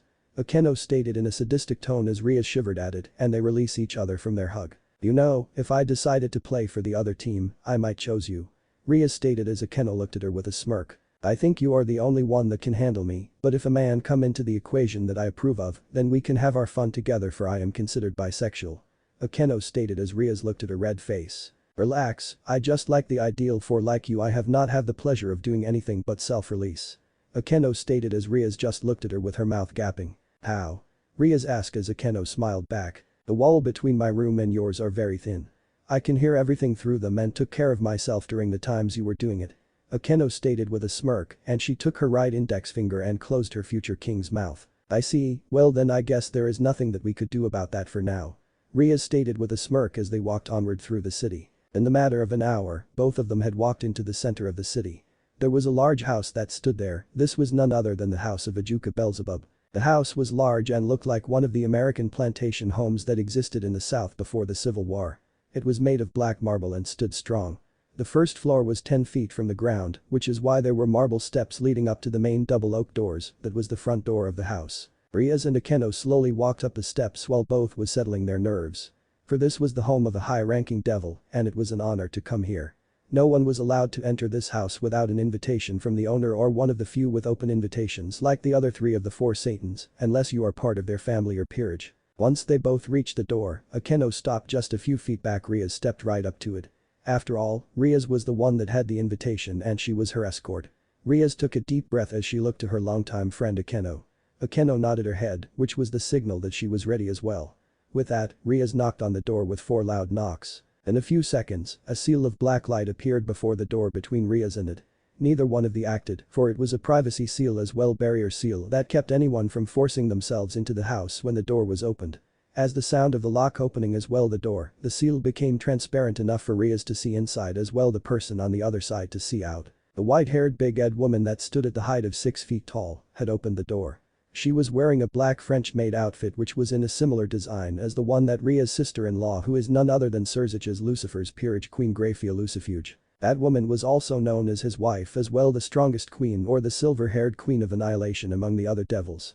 Even though the woman that was standing in front of Rias currently was not her, the outfit design was the same. Hello, can I help you?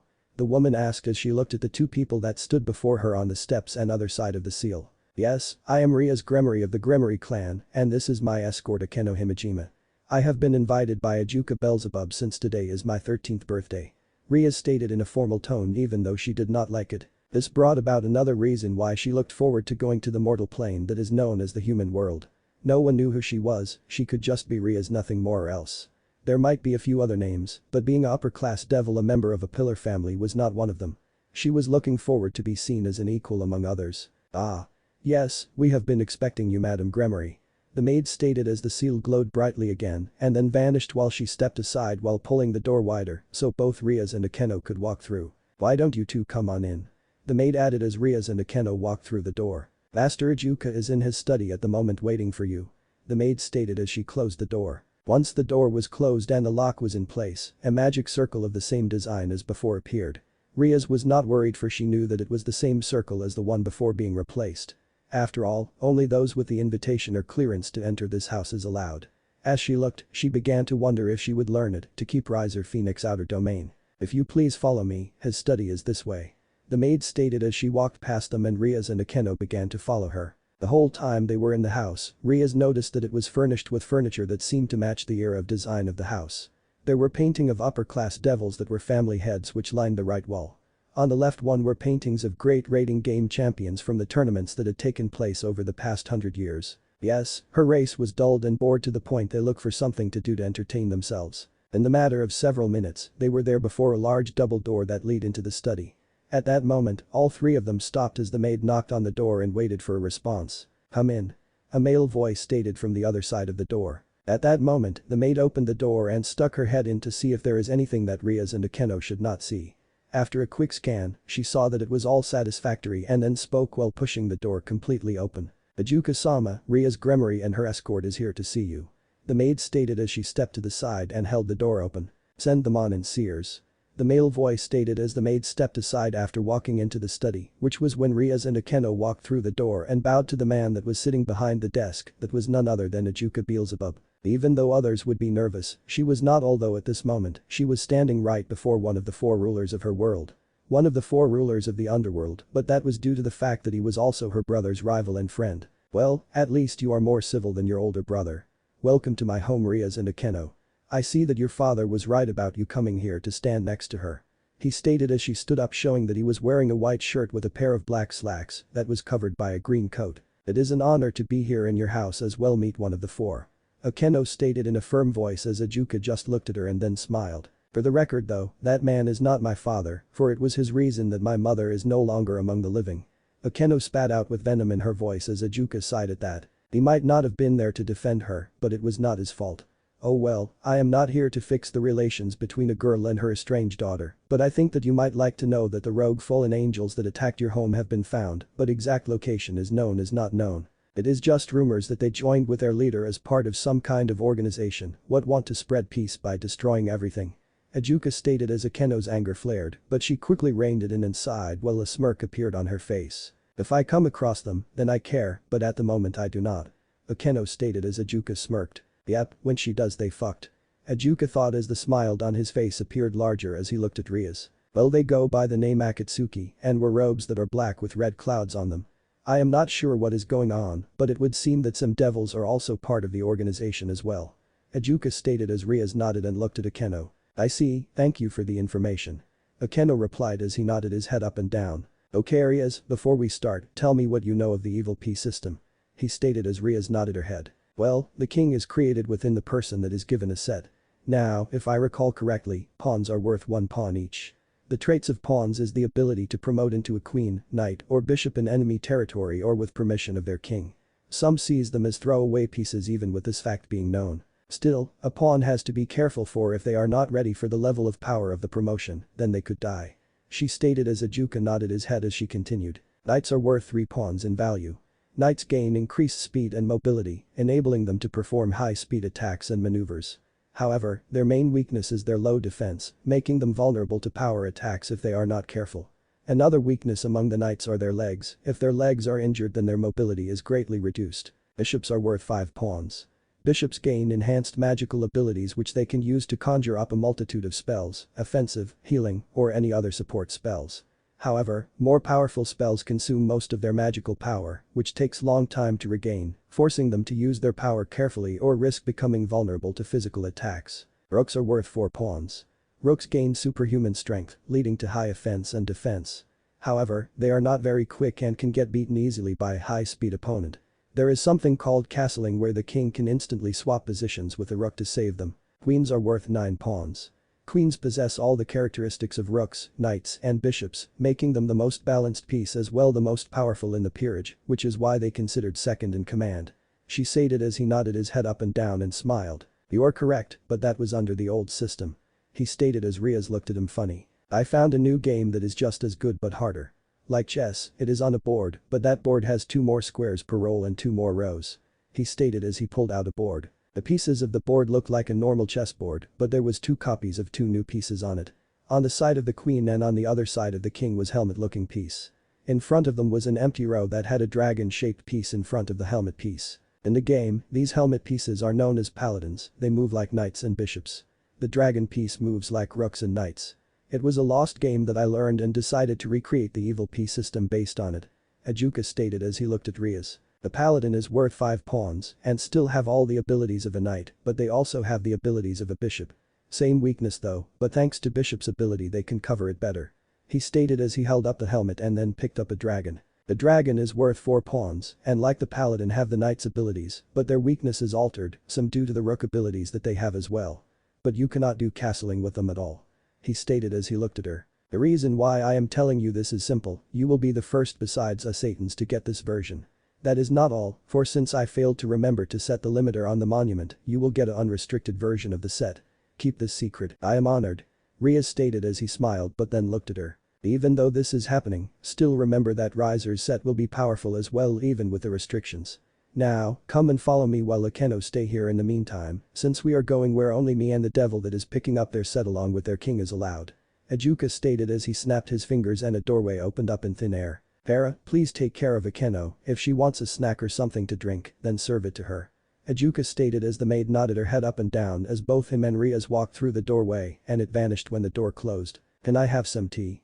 Akeno stated as she sat down on the couch and looked at the maid. Sure, I see that you and the ruined princess seem to be close. Kara stated with a smile as she walked to the other side of the room. After my mother was killed, I was my father afterward. Even though he was my father, we were not close since I was angry. You see, I blame my father for what happened, so my hatred of my father caused me to shut myself from the world. Akeno stated with a smile on her face as Kara reached the other side of the room and began to mix the tea. Back then, I would had ignore everyone and attempt to find ways to get stronger to avenge my mother. One day 8 years ago, my father was given a request to become a member of the guards here, needing to do something to bring some money. Akeno stated as the Kara continued to mix the tea while listening to Akeno. At that time, I recalled hearing that I can get stronger if I find someone to protect, so I asked father to take me along. He stated no, but did state that one of the heirs needed someone close to their age to be with, to act as an escort and ally. Akeno stated with a smile. Little did I know that my real mission was to become her first friend. It seemed that Rias was not getting along with others due to the fact that they saw her as a Gremory instead of as Rias, which irked her much.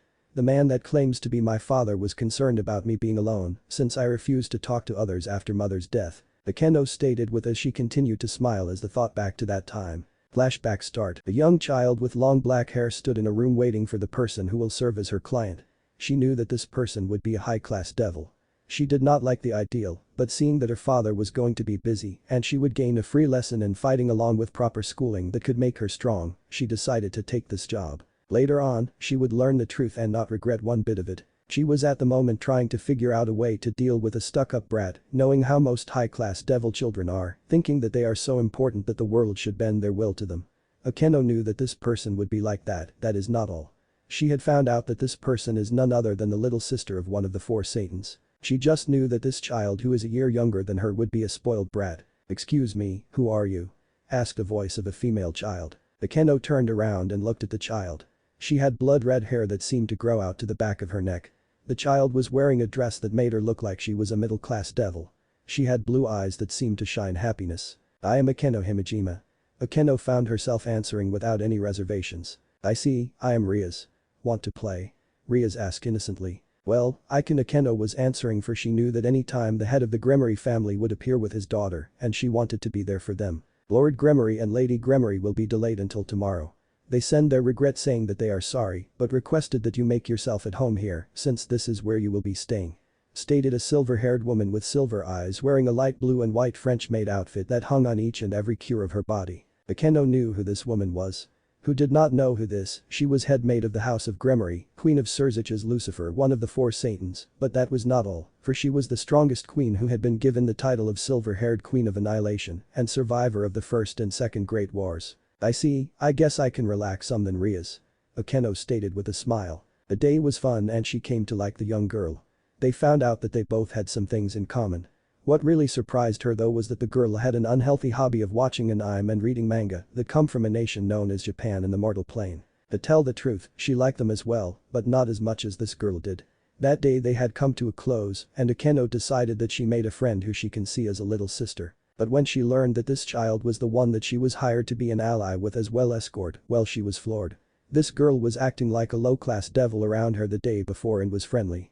Now in front of her parents, she was acting proper and dressed properly as well, completely opposite of what she was the day before. Flashback end. I was shocked when I met her.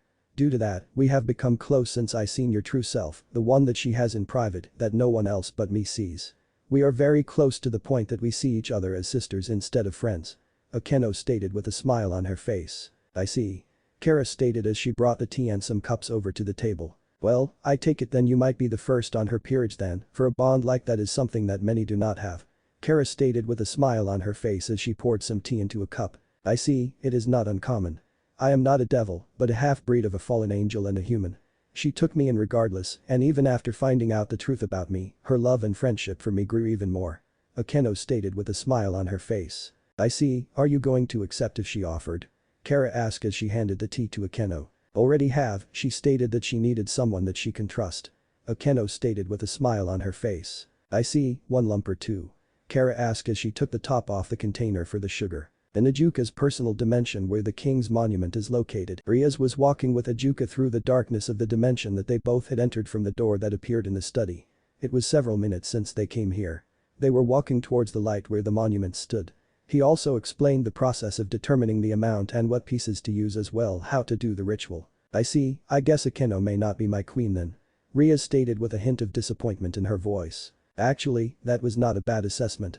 She might be a queen with several other pieces due to her potential. Ajuka stated with a smile. I see. Rias stated with a smile on her face as they walked up to a statue that looked like a large king chess piece. The monument looked like it was made of pure black marble and stood at the height of 50 feet tall. Around the base just 4 feet off the ground was a grey marble table that was the altar which was littered with magic circles. Now, you are to take this dagger and cut open the palm of your hand and place it on the monument. You then state the spell I told you and a king piece is formed and then will go inside of you while the other pieces form on the altar in front of you. Ajuka stated as he handed her a gold-handled dagger that had several jewels in the handle. I see. Rias stated as she walked forward into the light and stood before the altar and slit the palm of her left hand and placed it on the moment. I am Rias Gremory, heir of the house of Gremory and the sister of Surzich's Lucifer. I am here to take my place as king of an peerage whom I will command and they will follow. She stated as the monument glowed and a circle of red color formed around her. In the matter of seconds, a wind shot through the area as her hair flowed up. The circle that she was standing in which was red glowed brightly then it changed to the color blue. Ajuka looked at this with wonder, for this was not normal at all. What is this? Ajuka stated as he looked at something that never happened before since this system was created by him, even the king pieces that they had gained were red in color. In the matter of seconds, a blue king piece was formed into the air before her and then it glowed. Ajuka just looked at the sight, for never had there been a mutated king piece formed during this ritual. This was historical which meant that Rias Gremory and her peerage would become legends if someone does not kill them off first. In the matter of seconds, the other chess pieces formed in front of her. His eyes bugged out of their eye sockets for there was not a single evil piece that was not a mutated piece at all, for her entire set was mutated. Even though it was possible in the system, it never happened before, but even the unrestricted version never had an entire mutated set where some pieces were a higher level of mutation like this one before him. These meant that Rias had a lot of power and Kara was right, her peerage will be above average if she had a set like this. Well that was simple. Rias commented as she looked at the set that had appeared and then at Ajuka, who just stood there with his mouth wide open. What? Rias asked as he closed his mouth and took a deep breath. Normally, a devil might get 1 or 2 mutated evil piece when their set is created, but then again that only happens 1 out of 500 devils.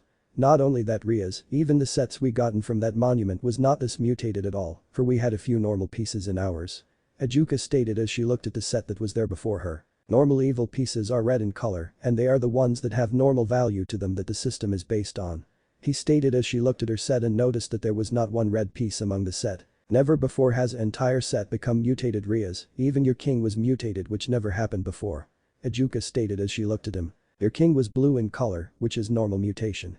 Any piece that is normal mutation is worth 2 times more than it normally did. Ajuka stated as Rias looked at her set. So 6 of mine pawns which are blue instead of red means that they are worth 2 pawns each instead of 1 each. I also see that both of my rooks are blue, which mean that they have a value of 8 pawns instead of 4 pawns each. Rias stated as she picked up those pieces and placed them in her pocket as Ajuka nodded his head to show that she was correct. I also see that my bishops is blue as well, then that means that they are worth 10 pawns each, instead of 5 pawns. I also see that both of my knights are blue as well, that means that instead of being worth 3 pawns each, they both are worth 6 pawns each. She stated as she picked them up and placed them into her pocket, then looked at the remaining 2 pieces which were 2 purple-colored pawns. I see that both of the paladins and dragons are mutated as well. That means that they are worth double the value as well. She stated as she put them into her pocket. What does it mean if they are purple like these two? Rias asked as she showed them to him. Let me see one of them. Ajuka asked as Rias tossed one to him and looked at it. If they were green in color then each of them would be known as fairy mutated evil pieces, and they would be worth 4 times more than their normal value, which would be 4 pawns each. He stated as he gasped and looked at her then back at the piece. I knew it was possible, but it never happened, and after the restrictions are placed on the monument, it never will as well. This means that you are the first and only person to have any piece of this version. This is known as Legend Mutation Evil Piece. I created this level which is the max level when I thought that Shalba Beelzebub would accept the system at the end of the war, but we know how that turned out. Ajuka stated as Rias looked at him and nodded her head up and down. He refused to accept the piece as well the new system, so my brother and the others became the new Satans of the underworld. She stated as he nodded his head up and down. Well Rias, any piece that is at this level is worth 8 times more than its normal value. That means each of these pawns are worth 8 pawns each, so these two worth 2 entire pawn sets. Ajuka stated as Rias looked at the one that was in her hand and caught the other one that he had tossed at her. You are the first to have a king that is not normal Rias. You are the first to have a set that is 100% mutated in some way with no basic evil pieces. You are the first to have any piece that is legendary mutated. Ajuka stated as she looked at him. If I have to say, this meant that you have the chance to become the strongest king to exist. That is not all, for I say that if you survive long enough, you might have the most powerful peerage in existence, if this is your starting point. Ajuka stated as Rias sighed as she began to worry that he would let it spread and she would have to deal with Riser sooner than later. That would not do, but then again the man was a friend of her brother, so she decided to ask a favor. Can I ask you to keep this to yourself? Rias asked as Ajuka smiled at the young female devil, for he knew what her concerns were. Relax, the only person I will report to is your brother. He will not tell anyone else until your first rating game that your set is special. He also wants to know how you are so he would be able to assist you. Ajuka stated as smiled at her. Besides, I am happy to inform you that he purchased this for you. Ajuka added as he tossed her a card which she caught and looked at. That card is a special card. You place it on a door that is closed and then channel some mana into it. When you do that, you open the door and can take the card with you. That will cause the door will open into a special dimension that I made. And that dimension is library that has a copy of my entire library on the rating game, Evil P system, as well copies of the scrolls that I managed to collect from the ruins of the Forsaken race. Ajuka stated as Rias looked at him and then smiled. I seem, thank you. Rias stated as she smiled at the ideal of having an advantage on her problems, but she could not shake the feeling that someone planned this, and it was not her brother.